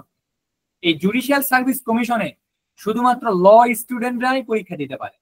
এবং এটা কিন্তু তুলনামূলক একটু, আমি বলবো সহজও বলবো কঠিনও বলবো। সহজ কিভাবে বলবো, সেটা হলো যে এখানে ল থেকেই 500 মার্ক, মানে টোটাল 1000 মার্কের মধ্যে ল থেকেই 500 মার্ক, আর জেনারেলে 500, এই টোটাল 1000। আর বিসিএস এর ক্ষেত্রে কি 200 মার্ক তোমার সাবজেক্টের, তুমি যে সাবজেক্ট থেকে পড়ে এসেছো, বাদ বাকি 800 মার্ক তোমার জেনারেলে। অনেকে জেনারেলে দুর্বল হয়, ইংলিশ পারে না, বাংলাতে দুর্বল, অনেকে জেনারেল ভালো পারে না, তো সেই ক্ষেত্রে তাদের জন্য টাফ। তো সেই জায়গাতে ল স্টুডেন্টের একটা বিগ অপরচুনিটি। আর একটা খারাপ দিক কি, যে এখানে একটু সিট সংখ্যা কম, 100 জন, প্রতি বছর 100 জন বিচারক নাই। তো কিন্তু চেষ্টা করলে সবকিছুই সম্ভব। তবে আর একটা কথা, পাশাপাশি কেউ যদি ল পড়ে এই দুটা নাও হতে পারো ভাই, মনে করে অনেকে বলতে পারো যে না ওকালতিও করবো না, ইয়েও করবো না, বিচারক মানে হলো প্রায় পরীক্ষা দিলাম হইলো না, তখন কি করবা? তখন বিভিন্ন রকম ঢাকাতে কোম্পানি আছে, এবং ওই কোম্পানি গুলাতে লিগাল অ্যাডভাইজার হিসেবে প্রতিনিধি নেয়। অর্থাৎ মানে আইন সম্পর্কে বিভিন্ন রকম আইনজ্ঞ যে ব্যক্তিগুলো রয়েছে, তো আইনগত ব্যক্তি তাদেরকে আসলে নাই। হ্যাঁ, ওখানে অনেক স্যালারি, শুরুতে স্টার্টিং স্যালারি 60-70 হাজার টাকা থেকে শুরু, ঠিক আছে। এছাড়া তোমরা ওই যে তোমরা জানো কিনা জানি না, তোমাদের নিশান ভাই কিন্তু বিশ্ববিদ্যালয়ের একজন টপ স্টুডেন্ট, তার সিজিপিএ 4/4। সে চাইলে, সে যদি টিচারদের সাথে তার একটা গুড আন্ডারস্ট্যান্ডিং থাকে, সে তার বিশ্ববিদ্যালয়ের টিচার হতে পারবে। তোমরাও যদি লয়ে পড়ো, তোমরা এই কাজটা করতে পারবে। তবে রিয়াদ যেহেতু পড়াশোনা সংক্রান্ত অনেক কথা বলেছে, এই জন্য আমি একটু পারিপার্শ্বিক বাস্তব কিছু অভিজ্ঞতা সম্পূর্ণ কথা বলতেছি। হ্যাঁ, তো সেই জায়গা থেকে অ্যাডমিশনের সময় রিয়াদ আমি অনেক কথা বললো, তবে আমি আর একটা কিছু কথা বলি, সেটা হলো যেহেতু ভাই এখানে তো আমরা সবাই মুসলিম, তাই না? আমাদের উচিত একজন মুসলিম হিসেবে 5 ওয়াক্ত নামাজ পড়া। হ্যাঁ, এবং 5 ওয়াক্ত নামাজ পড়তে গেলে আমাদের কিছু, আমি তোমাদের কিছু ট্রিক্স দিব। ডক্টর নাবিল, তোমরা চিনো কিনা জানি না, উনি অনেক বড় একজন স্পিকার, হ্যাঁ, পাবলিক স্পিকার। তো সেই জায়গা থেকে উনি বলেছিল একটা সেমিনারে যে কেউ যদি, সেটা অ্যাডমিশন হোক, সেটা বিসিএস বিজিএস হোক, চাকরি পরীক্ষা হোক, কেউ যদি লাইফে একটা গোল অর্জন করতে চায়, গেইন করতে চায় কোনো কিছু, তার 5 ওয়াক্ত নামাজের পাশাপাশি প্রতিদিন 10টা করে এমসিকিউ পড়া উচিত এক ওয়াক্ত নামাজের জন্য, যেটা একদম মুখস্থ থাকবে, যেটা একদম মুখস্থ থাকবে। মানে তোমরা মনে করবা যে প্রতিদিন আমি 10টা করে এমসিকিউ মুখস্থ করব, এই 10টা এমসিকিউ আমি বলবো না। এইরকম করে 5 ওয়াক্ত নামাজে যদি তুমি 5-10-এ 50টা এমসিকিউ পড়ো, আর প্রতিদিন তুমি যদি এমসিকিউ করতে থাকো, তাহলে এখন ক্যালকুলেশন আমি তোমাদেরকে দিলাম ভাই। হ্যাঁ, তোমরা এখন ক্যালকুলেশনটা করে নাও যে অ্যাডমিশনের জার্নিতে 6 মান্থ বা 5-6 মাস একটা জার্নি থাকে। তো 6 মাসে তুমি যদি এরকম নিয়মিত নামাজ পড়ো, আর যদি তুমি এইভাবে যদি ওই পড়াশোনার পাশাপাশি এক্সট্রা যদি এই নামাজ উপলক্ষে তুমি যদি একটা আল্লাহকে সন্তুষ্ট করার উদ্দেশ্যে তুমি যদি এরকম কিছু করো, সেই ক্ষেত্রে তোমার কি, তুমি কোথায় পৌঁছে যাবা, তোমাকে পেছনে তাকাইতে হবে না। হ্যাঁ, আল্লাহ তাআলা মনে করো যে আজিজুল হাকিম, রাহমানুর রাহিম, অর্থাৎ পরম দয়ালু। তোমরা যে কষ্ট করবে, তোমাদের কি আল্লাহ সহায় হবে না? অবশ্যই হবে, অবশ্যই তোমাদের সহায় হবে, তোমাদের ইয়ে করবে, তোমাদের পাশে দাঁড়াবে। তাই আমি বলবো তোমরা নিজেদের মানে ক্যারিয়ারের দিকে ফোকাস করবে, এবং রিয়াদ যেগুলা কথা বলেছে এগুলা স্বর্ণাক্ষরে লেখার মতো কথা। হ্যাঁ, খুবই ভালো ভালো কথা বলেছে। সচরাচর আমরা আসলে বুঝছো, তোমাদের সমান থাকা অবস্থায় আমাদেরকে এরকম কথা বলার মতো কেউ ছিল না। হ্যাঁ, তাহলে আমরা আজকে অনেক দূরে এগিয়ে যেতাম, আমাদেরকে আটকানোর মতো আরো কোনো প্লেয়ার থাকতো না তখন সেই জায়গা থেকে। তো আর আমি যে কথাটা বললাম যে লয়ে পড়লে, হ্যাঁ, কোনো এই মানে সরকারি বেসরকারি এই চাকরিগুলাতে কোনো ম্যাটার করে না। আর লয়ে পড়লে সব থেকে একটা ভালো দিক ভাই, হ্যাঁ, স্বাধীন। আমরা কে না স্বাধীন থাকতে চাই, বলো তোমরা, কে না স্বাধীন থাকতে চাই? প্রত্যেকে আমরা স্বাধীন চেতা মানুষ, তাই না? যে নিজের মতো, তাই না? তো সেই জায়গাটা থেকে আমাদের উচিত, মানে কি বলবো আমি, ওই যে আছে না অন্যান্য চাকরিতে সকালে 9টায় গেলাম 5টায় আসলাম, ওই রকম না। তুমি যদি একজন আইনজীবী হও, তোমার কি হবে জানো? তোমার হবে যেটা, তুমি স্বাধীন চেতা, তুমি যখন যা ইচ্ছা তাই করবে। তুমি যদি মনে করো আজকে আমি কোর্টে গেলাম না, তোমার কিছু হবে না। তুমি যদি মনে করো আমি কোর্টে যাবো না, মাসে 10টা কেস লড়বো, ওটা দিয়ে তোমার চলে যাবে। মানে এক কথায় এরকম মানে স্বাধীন চেতা লাইফ তুমি কোথাও পাবে না। বিচারক, তুমি যদি বিচারক হও, হ্যাঁ, বিচারকদের তো আরো রেস্ট্রিক্টেড, তোমাকে গাড়ি দিবে, একটা তোমার সাথে গানম্যান থাকবে, একটা পুলিশ থাকবে, একজন গেট খুলে দিবে তোমার, মানে অন্যরকম একটা পরিস্থিতি, যা যা সীমার মানে কোনো আর কি বলার বাহিরে। আর সব থেকে যেটা বড় বিষয় যে অনেকে মনে করে ভাই আমি তো পাবলিক, অনেকে মনে করে যে ভাই প্রাইভেট থেকে পড়া পাবলিক থেকে পড়া ইটস নট এ ম্যান্ডেটরি। হ্যাঁ, সরকারি বেসরকারি কোনো বিষয় না। তুমি যদি 3 সেট থেকে পড়ো তুমি তাও কাজে তুমি হলো লাইফে অনেক বড় করবা। হ্যাঁ, আমার পরিচিত একটা ভাই আছে জয়পুরহাটে, উনি সেন্ট্রাল ল কলেজ থেকে বলছে, জয়পুরহাটে একটা সেন্ট্রাল ল কলেজ আছে 3 সেট, ওখান থেকে পরীক্ষা দিয়ে উনি আইনজীবী হয়েছে। তাহলে এখন আমি যদি একটা কথার কথা, আমি যদি আইনজীবী হিসেবে জয়পুরহাট কোর্টে গিয়ে প্র্যাকটিস করি, আর উনি যে 3 সেট থেকে পড়াশোনা করে এসেছে, ওনার আমার মধ্যে কোনো পার্থক্য আছে? ওনার নামের সামনে অ্যাডভোকেট বসবে, আমার নামের সামনে অ্যাডভোকেট বসবে, উনিও যে কোর্টে হিয়ারিং করবে আমিও সেই কোর্টে হিয়ারিং করবো, বরং বরং ওরা আরো টাউট বাউটার হবে। তা আমি যে পাবলিক বিশ্ববিদ্যালয়ে পড়লাম না বা প্রাইভেট বিশ্ববিদ্যালয়ে পড়ছি, ইটস নট এ ম্যাটার, এটা কোনো ম্যাটারই করে না। জীবনে পরিশ্রমী হতে হবে, পরিশ্রমের বিকল্প কিচ্ছু নেই। মানুষ বলে না হার্ড ওয়ার্ক, তুমি হার্ড, শোনো আমরা জানি এই যে মানে যদি কোনো একটা খারাপ মানুষ কোনো কথা বলে, আমরা খারাপ কথাও নিব কিন্তু তার খারাপ আচরণ নিব না। এই কথাটা বলার কারণ কি, ব্যারিস্টার সুমন, সে আওয়ামী লীগের একটা তেলবাদ ছিল, কিন্তু সেও কিন্তু একজন ব্যারিস্টার, অনেক পরিশ্রম করে ঢাকা বিশ্ববিদ্যালয় থেকে পড়ার পর লন্ডন গেছে, লন্ডন থেকে পরবর্তীতে ঠেলা ঠেলে, তার টাকা দেওয়ার মতো পরিস্থিতি ছিল না, অনেক কষ্ট করে ব্যারিস্টারি করে এসেছে। তারপরে 2011 সালে সুপ্রিম কোর্টে ঢুকছে, সে এখন 2019 সালে ভাইরাল হয়ে তার পার হিয়ারিং এ সে 5 লাখ টাকা করে নেয়, এবং সে ব্যারিস্টারি করতো এবং সে আইন নিয়ে কথা বলতো, যার কারণে সে ফেসবুক এমপি হিসেবে স্বীকৃত পাইছিল। এবং সে একটা কথা বলছিল যে তুমি যদি কিছু নাও জানো, তুমি যদি কিছু নাও পারো, তুমি পরিশ্রমী হও, পরিশ্রমী তোমাদেরকে তোমাদের গন্তব্যের জায়গাতে পৌঁছায় দিবে ভাই। হ্যাঁ, তোমরা ভাই আমি ম্যাথ পারি না, তুমি ম্যাথ প্র্যাকটিস করো না, দিনে তোমার হলো প্রতিদিন 20টা করে ম্যাথ এক্সারসাইজ করো। ভাই ইংলিশ পারি না, ইংলিশ তুমি পড়ো, ভোকাবুলারি পড়ো, তুমি হলো ইয়ে করো, তুমি কি বলে তুমি হলো ওই নিউজ পেপার পড়ো, তুমি যা সাধারণ জ্ঞান পড়ো না, তুমি নিউজ পেপার পড়ো। তুমি পারবে না মানে তুমি পরিশ্রম করো, জীবনে না বলে কোনো কথা নেই, তোমাকে পারতেই হবে। হ্যাঁ, আল্লাহ তাআলা তোমাকে এই দুনিয়াতে পাঠাইছে, তোমাকে অবশ্যই রিজিক দিয়েই পাঠাইছে। উনি মনে করো যে আল কাহার, উনি গাফুরুর রাহিম, তোমাকে এই দুনিয়াতে ওনার ইয়ে করেই পাঠাইছে। হ্যাঁ, আর একটা কথা আমি পরিশেষে একটা কথা বলবো যে ভাই আমরা দুনিয়াতে এই আল্লাহ তাআলা আমাদেরকে পাঠাই দিছে, কিন্তু আমরা আল্লাহর নাফরমান হয়ে গেছি। হ্যাঁ, একটা হাদিস পড়লাম সেদিন, খুবই ভয়ঙ্কর একটা হাদিস, যে আমরা যদি আল্লাহকে ভুলে যাই, আল্লাহ আমাদেরকে ভুলে যাবে, এবং কিয়ামতের মাঠে, কিয়ামত হবে, কিয়ামতের মাঠে আমাদেরকে অন্ধ করে তুলবে। কত বড় একটা কথা। আমাদের পড়াশোনা করব, ভালো মানুষ হবো, সব হবো। হ্যাঁ, আমার কলেজের একটা প্রিন্সিপাল ছিল, লোকটা আওয়ামী লীগ করতো, ওকে পুলিশ ধরে নিয়ে গেছে, কারাগারে ছিল, চাকরি গেছে, টেনশনে হার্ট অ্যাটাক করে মারা গেছে, কিন্তু খুবই ভালো একজন মানুষ ছিল। সে একটা কথা বলতো, আমার কথাটা আজও কানে বাজে, যে তোমাকে তোমার বাবা মার জন্য করতে হবে।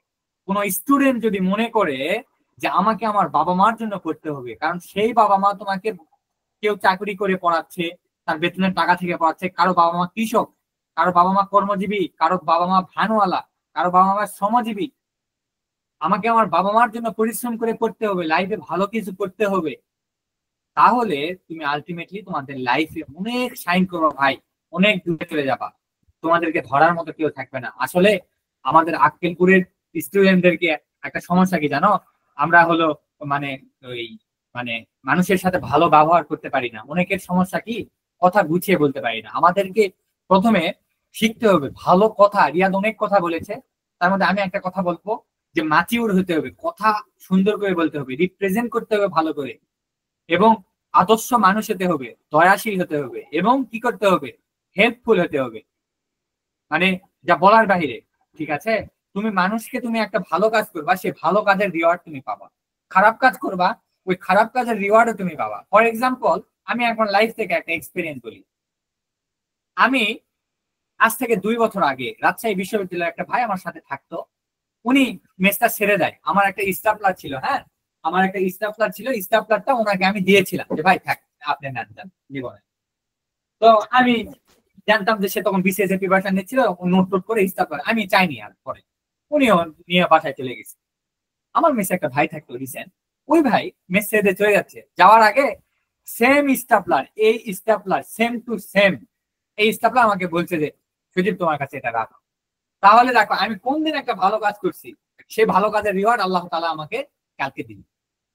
তাহলে তুমি যদি সব সময়, আমাদের এরকম মাইন্ডেড থাকতে হবে যে ভালো উপকার করতে হবে এবং উপকারী মাইন্ডেড হতে হবে। হ্যাঁ, আমি যদি, অনেকে আছে না যে বন্ধু বান্ধবকে খাওয়াইতে চায় না, আরে তুমি খাওয়াও না, মানুষকে তুমি যত খাওয়াবে আল্লাহ তোমাকে তত খাওয়াবে, তোমার রিজিক বাড়াই দিবে। জানো, আমার মনে আছে আমার কলেজে থাকা অবস্থায় আমার একটা রুমমেট ছিল, রাসেল নাম, সে এখন পাবনা বিজ্ঞান ও প্রযুক্তিতে কি যেন একটা সাবজেক্ট নিয়ে পড়াশোনা করছে, ইঞ্জিনিয়ারিং। ও ওই ছেলেটাকে আমি খুব খাওয়াতাম। এখন বিশ্ববিদ্যালয়ে এসে আমার সাথে একটা ছেলে থাকে, সেটা অনেক বড় লোক। তো ওই ছেলেটা আমাকে খাওয়ায়, কখনো বিল দিতে দেয় না। তাহলে আমি এখন এটা মনে করি যে না রে, আল্লাহ এটা আমাকে রিওয়ার্ড দিবে, তাই না? প্রত্যেকটা ভালো কাজের রিওয়ার্ড আছে, প্রত্যেকটা খারাপ কাজের রিওয়ার্ড আছে। তুমি যদি একটা খারাপ কাজ করো, তোমাকে সেই খারাপ কাজটা কোনো না কোনো ভাবে তোমাকে রিওয়ার্ড দিবে। হ্যাঁ, তো আমি আমার ওই যে বন্ধুর কথাটাতে বললাম, আমি একটা কথা ফিরে আসি আসলে। হ্যাঁ, সেটা হলো যে আমার একটা বন্ধু, নাম তার লিমন, সে সে ল স্টুডেন্ট, সে লয়ে পড়তে আসছে কেন জানো? সে ল থেকে, মানে সে ল পড়ে নিজেকে ওই রকম ডেভেলপ করে চাকরি টাকরি করবে, মানে বিজিএস টিজিএস মানে একবার ছাটাই ফেলবে, চাকরি করবে, বিষয়টা তা না। ও লয়ে আসছে জাস্ট কিছু শেখার জন্য। কি শেখার জন্য? ওর বাবার টোটাল 50-60 বিঘার উপরে জমি, ওদের যাতে জমি সম্পদ কেউ যত মানে মেরে খেতে না পারে, আইনগত সেভাবে সে যাতে মানে টিকেট রাখতে পারে, এই জন্য সে আসছে। যে নামের আগে যাতে একটা অ্যাডভোকেট থাকলে যাতে এ না রে, ওর সাথে লাগা যাবে না, ওর সাথে ওকে তো মামলা করে দিবে। তো এইরকম।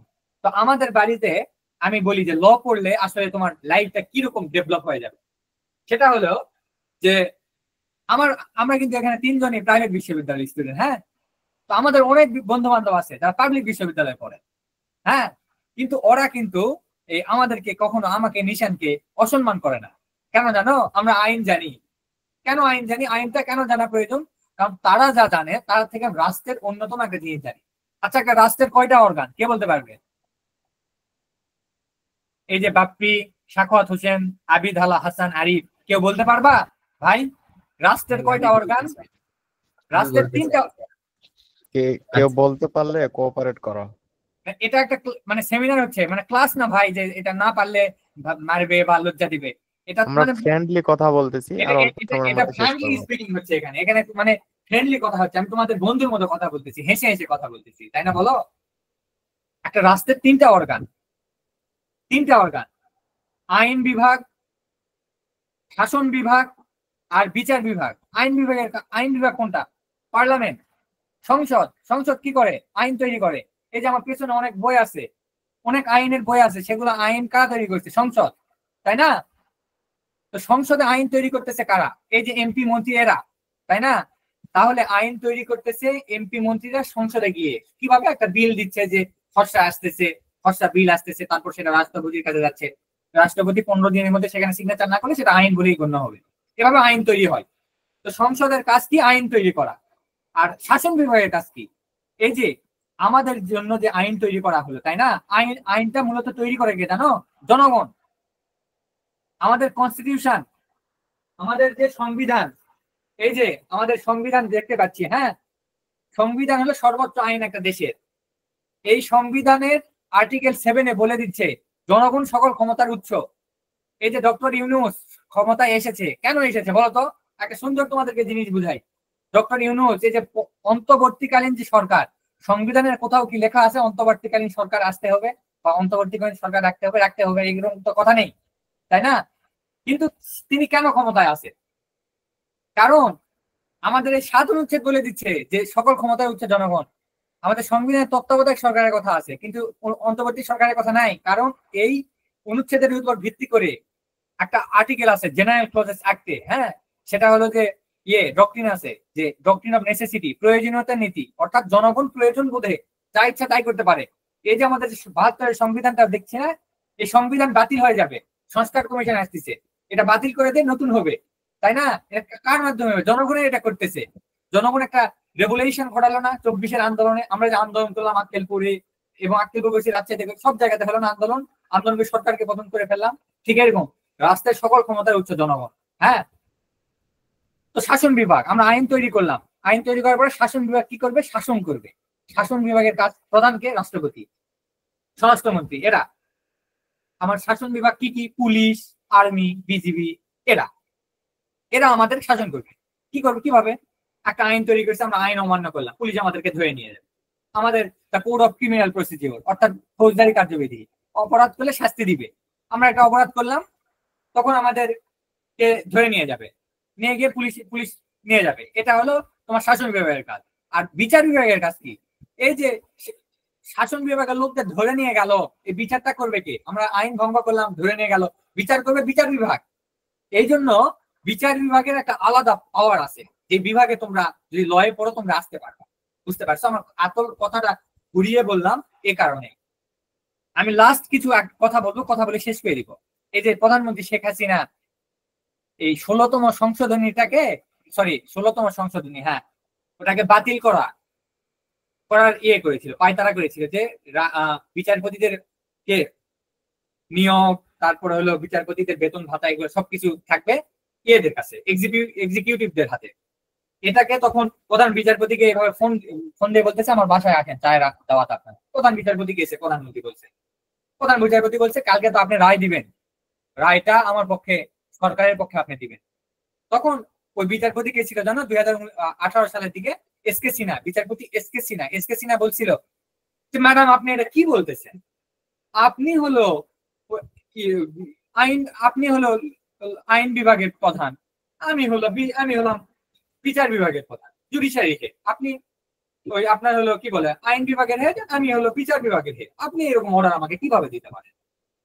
তার মানে এখানে কি বোঝা গেল? সে কিন্তু ওই রায়টা দেয়নি, কিন্তু পরবর্তীতে সে কিন্তু ওখানে লাস্টে পদত্যাগ করেই দেশের বাইরে চলে গেছে এবং সে রায়টা দেয়নি। তার মানে বিচার বিভাগের একটা আলাদা ক্ষমতা আছে। এই যে শেখ হাসিনা যে 17 বছর ক্ষমতায় ছিল, সারা বাংলাদেশ সবকিছু দখল করে রাখলেও কিন্তু বিসিএস থেকে শুরু করে সব জায়গায় দুর্নীতি হতো, সবকিছু, নির্বাহী বিভাগ থেকে শুরু করে সবকিছু সে দখল করলেও কোর্ট কিন্তু তারা আয়ত্ত করে নিতে পারেনি। বিএনপির লোকজন কিন্তু এবং অন্যান্য বিএনপি এবং জামাত শিবিরের আয়ত্তে ছিল কিন্তু সুপ্রিম কোর্টের যারা সভাপতি ছিল পারে, তারা কিন্তু বিএনপি এবং জামাতপন্থী আইনজীবী ছিল। হ্যাঁ, তো এই হয়েছে বিষয়। তো পরিশেষে আমি তোমাদেরকে একটা কথাই বলবো ভাই, সেটা হলো ভালো মানুষ হও, আদর্শ মানুষ হওয়ার বিকল্প আমাদের কিছু নেই। এবং তোমরা যদি তোমাদের এখন এটা ইটস এ হাই টাইম, তোমরা খুবই ছোট মানুষ এখন, আমি তোমাদেরকে পরিশেষে একটা কথাই বলবো, তোমরা ভালো করে পড়াশোনা করো, জীবনে একটা উদ্দেশ্য ঠিক করো। উদ্দেশ্যবিহীন মানুষ, স্বপ্নবিহীন মানুষ বলে কোনো হতে পারে না। আর পরিশেষে আমি একটা কথা বলি, সেটা হলো যে আমি কিন্তু কোনো মানে এই যে রিয়াদ কিন্তু খুব সুন্দর একটা স্লাইড নিয়ে এসেছে। হ্যাঁ, আমি নিশানকে বলেছি যে নিশান আমি স্লাইড রেডি করব না, আমি আমার ছোট ভাইদের সামনে ফ্র্যাঙ্কলি স্পিকিংই করব, মানে এভাবে মানে র্যান্ডম আলোচনাই করবো আসলে, এইভাবে আমি নিশানকে বলেছি। এবং পরবর্তীতে আমি কোনো এই জন্য ওই রিয়াদের মতো বানাইনি আসলে। তো এই হয়েছে বিষয়। তো পরবর্তীতে আমি লাস্ট কথা বলবো ভাই, তোমাদের এটা খুবই একটা হাই টাইম, তোমরা ভালো করে পড়াশোনা করো। এবং তোমাদের স্বপ্ন কি, তোমাদের গোল কোথায়? ডাক্তার হবা না ইঞ্জিনিয়ার হবা, না আইন পেশায় যেতে চাও, না কি করতে চাও, সেটা এখন তোমাদের ঠিক করে তোমাদের ভবিষ্যতে তোমাদের দিকে এগিয়ে যাওয়া উচিত বলে আমি মনে করি। এবং আমি সর্বোপরি একটা কথাই বলবো, আমাদের ভালো মানুষ হতে হবে। তুমি একটা যাই করো, তুমি প্রাইমারি স্কুলে চাকরি করো না, তুমি একটা হলো ব্যবসা করো না ছোট, বা তুমি সাপোজ একটা কথার কথা ধান চালাও না, বা তুমি যাই করো না কেন, একটা কথার কথা, তুমি যদি তোমার জায়গাতে সঠিক থাকো এবং নাই থাকো যে আমি এই কাজটা আমি সঠিকভাবে করতেছি, তাহলে তুমি সঠিক। ঠিক আছে? মানে কে কি সমাজে বলতেছে দেখার বিষয় নাই। আমরা ছোটবেলায় বলছিলাম পাশে লোকে কিছু বলে, ওগুলা মানে শোনার দরকারই নেই। তোমাদের উচিত হবে তোমাদের আমি ভালো মানুষ হব, মানুষের সাহায্য করব, সহযোগিতা করব, বড়দেরকে সম্মান করব, রেসপেক্ট করবো, ছোটদেরকে স্নেহ করব, এবং পড়াশোনা ঠিক মতো করবো, বাবা মাদেরকে দেখাশোনা করব, এবং আমি আমার জীবনটাকে এভাবেই অতিবাহিত করব। এটাই ভাই, কারণ আমাদের 2 দিনের দুনিয়া, আমাদেরকে মারা যেতে হবে একদিন না একদিন, তখন আল্লাহর সামনে গিয়ে আমরা কি জবাব দিব, কিভাবে তারা, তাই না? তো এই ছিল আজকে আমার বক্তব্য। জানি না কেমন কি বললাম, আচ্ছা, আমরা কেউ তোমাদেরকে কথাবার্তা কিছু তো লিভ না বলনি। করি, তো কথা শেষে আমরা আমরা এখন তারপরে তোমাদের মতামত নিব আসলে। নিশান, তাহলে আমি আমার বক্তব্যটা হ্যাঁ, এখানেই শেষ করছি। হ্যাঁ, অসংখ্য ধন্যবাদ সজীবকে। সজীব আসলে 30 মিনিটের মধ্যে চমকপ্রদ ভাবে জীবনের অনেক কিছু অভিজ্ঞতা থেকে কথাগুলো বলছে। আর আশা করি সে ফ্রেন্ডলি উপস্থাপন করছে, আমরা সকলে এই জন্য খুব সুন্দরভাবে বুঝতে পারছি। তো আমরা যদিও এখানে কম সংখ্যক, একটা আইডি থেকে 3 জন আছে আর বাকি আরো 4 জনের মতো অ্যাড আছে, তো 7 জনের মতো অ্যাড আছি। আমরা তো অনেকক্ষণ ধরে শুনলাম, এখন তোমাদের মধ্যে থেকে আমরা একটু 5-10 মিনিট শুনতে চাই, যে তোমাদের প্রশ্ন, তোমাদের জানার কিছু থাকলে একটু আমাদের সাথে কোঅপারেট করো, তারপরে আমরা শেষ করে দেবো। রিয়াদ ক্যামেরা অন করো। এখানে সাখাওয়াত হোসাইন থেকে তালহা, পলক সবাই আছো, তারপরে আলভি আছে। আলভির পরিচয় হয়তোবা অনেকে চিনো, এখানে আলভি আমার ভাগিনা হচ্ছে, ও এবার এসএসসি শেষ করছে। আর এখানে সৌম্য আছো এসএসসি পর্যায়ের, বাপ্পি আছো এইচএসসি তে, আর এদিকে পলক, তালহা এসএসসি পর্যায়ের, আর শাখাওয়াত আছে, সে এখনো এসএসসি দেয় নাই, আগামী বছর দিবে।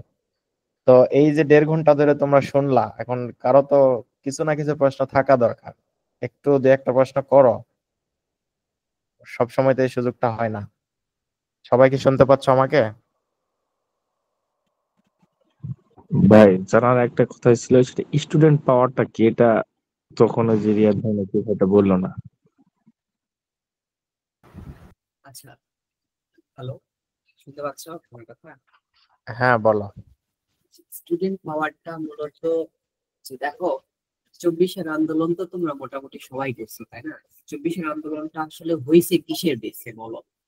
মোটামুটি হয়েছে যারা ঢাকা বিশ্ববিদ্যালয়ে পড়তো বা জাহাঙ্গীরনগর ইউনিভার্সিটি থেকে পড়তো, তো তারা একটা সময় গিয়ে দেখছে যে তোমরা যারা ঢাকাতে আসছো বা ঢাকা ইউনিভার্সিটিতে ঘুরে গেছো যারা, তারা বলতে পারবে ঢাকা বিশ্ববিদ্যালয়ে একটা কি আছে, কেন্দ্রীয় পাঠাগার আছে, যেখানে প্রত্যেকদিন সেই ভোর থেকে ফজরের আগে থেকে গিয়ে লাইন ধরে থাকতে হয়। কেন লাইন ধরে থাকতে হয়? যে তাদেরকে একটা প্রিপারেশন নিতে হবে। কিসের প্রিপারেশন? BCS preparation. এখন তুমি চিন্তা করো, একটা দেশে যদি তোমার 100-র মধ্যে বেশিরভাগ তোমার হচ্ছে কোটাতে যায়, ইভেন কোটা তো গেল, মুক্তিযোদ্ধা কোটা বলো, পৌষ কোটা বলো, যে কোটায় হোক না কেন, সবগুলো কোটাতে যাওয়ার পরেও তোমার যে গ্রহণযোগ্যতা সেটা কিন্তু হচ্ছে না। কিভাবে হচ্ছে না? একটা নির্দিষ্ট রাজনৈতিক দল কি করতেছে, তোমার পরীক্ষা ভালো হওয়ার সত্ত্বেও যদি তোমার থেকে লো ক্যাটেগরির কাউকে প্রাধান্য দেয় এবং সেইখানে যদি চান্সের ব্যবস্থা করে দেয়, সেক্ষেত্রে কি তুমি তোমার অধিকারটা আদায় করে নিবা না? তো এই অধিকারটা আদায় করছে আর আসলে কারা? অবশ্যই স্টুডেন্ট থেকে শুরু হয়েছে। এই আন্দোলনটা কিন্তু শুধুমাত্র 24-এ না, এই আন্দোলনটা হয়েছিল সেই 18 সাল থেকে শুরু হয়েছিল। তোমরা হয়তো আরো ছোট, তখন ঢাকার রাস্তায় তোমার নিরাপদ সড়ক আন্দোলনের থেকে শুরু করে, নিরাপদ সড়ক আন্দোলন স্টুডেন্টের মাধ্যমে হয়েছে। তারপরে যে তোমার 18 সালে আবার যেই তোমার কোটা আন্দোলন, এটাও স্টুডেন্টের হাত দিয়ে হয়েছে। 24-এর আন্দোলন স্টুডেন্টদের হাত ধরে হয়েছে। তো এখন স্টুডেন্ট ইউনিটি বলতে বোঝায় যে এখনই আক্কেলপুর স্কুলের, মনে করো আমাদের পাইলট স্কুলের কথা বলি, পাইলট স্কুলের যদি কেউ একজন মারা যায় বা কাউকে একজনকে যদি মেরে ফেলা হয়, তাহলে কি অন্যান্য স্কুল যেগুলো আছে, তিলকপুর স্কুল বলো, সোনামুখী স্কুল আছে, তারা কি বসে থাকবে? আমাদের সময় মনে আছে যে আমরা যখন ক্লাস 3-4-এ পড়তাম, তখন আমাদের এক বন্ধু তুহিন, সে হচ্ছে কি হয়েছিল যে মারা গেছিল অ্যাক্সিডেন্ট করে। তো ওই টাইমে আমাদের আক্কেলপুরে যতগুলো স্কুল ছিল, সবগুলো স্টুডেন্ট কি হয়েছে যে রাস্তায় আন্দোলন করছিল। তো এটাও তো একটা, মনে করো যে স্টুডেন্ট পাওয়ার, তাই না?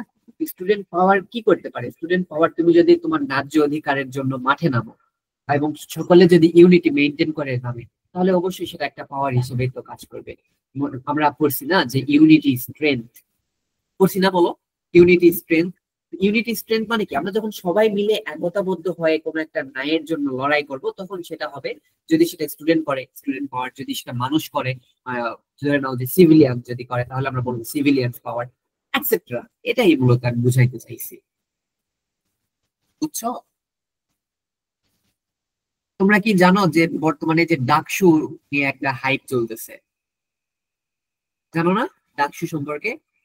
ঢাকা ইউনিভার্সিটিতে একটা ভোটের ব্যবস্থা বাপ্পি, হবে। মোটামুটি বুঝতে পারছো তো?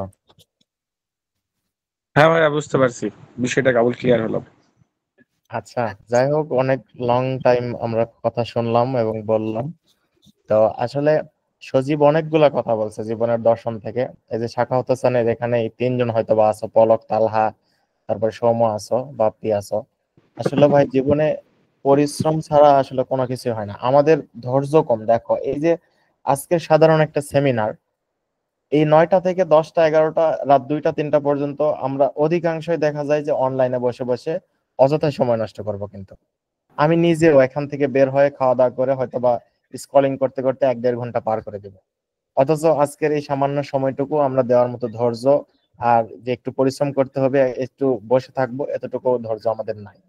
তো এই মানসিকতাগুলো যদি আমরা ছোট থেকে না করতে পারি, আসলে ভাই আমরা প্রত্যেকেই চাই কি যে আমরা অনেক বড় পজিশনে যাব, আমাদের অনেক যশ খ্যাতি হবে।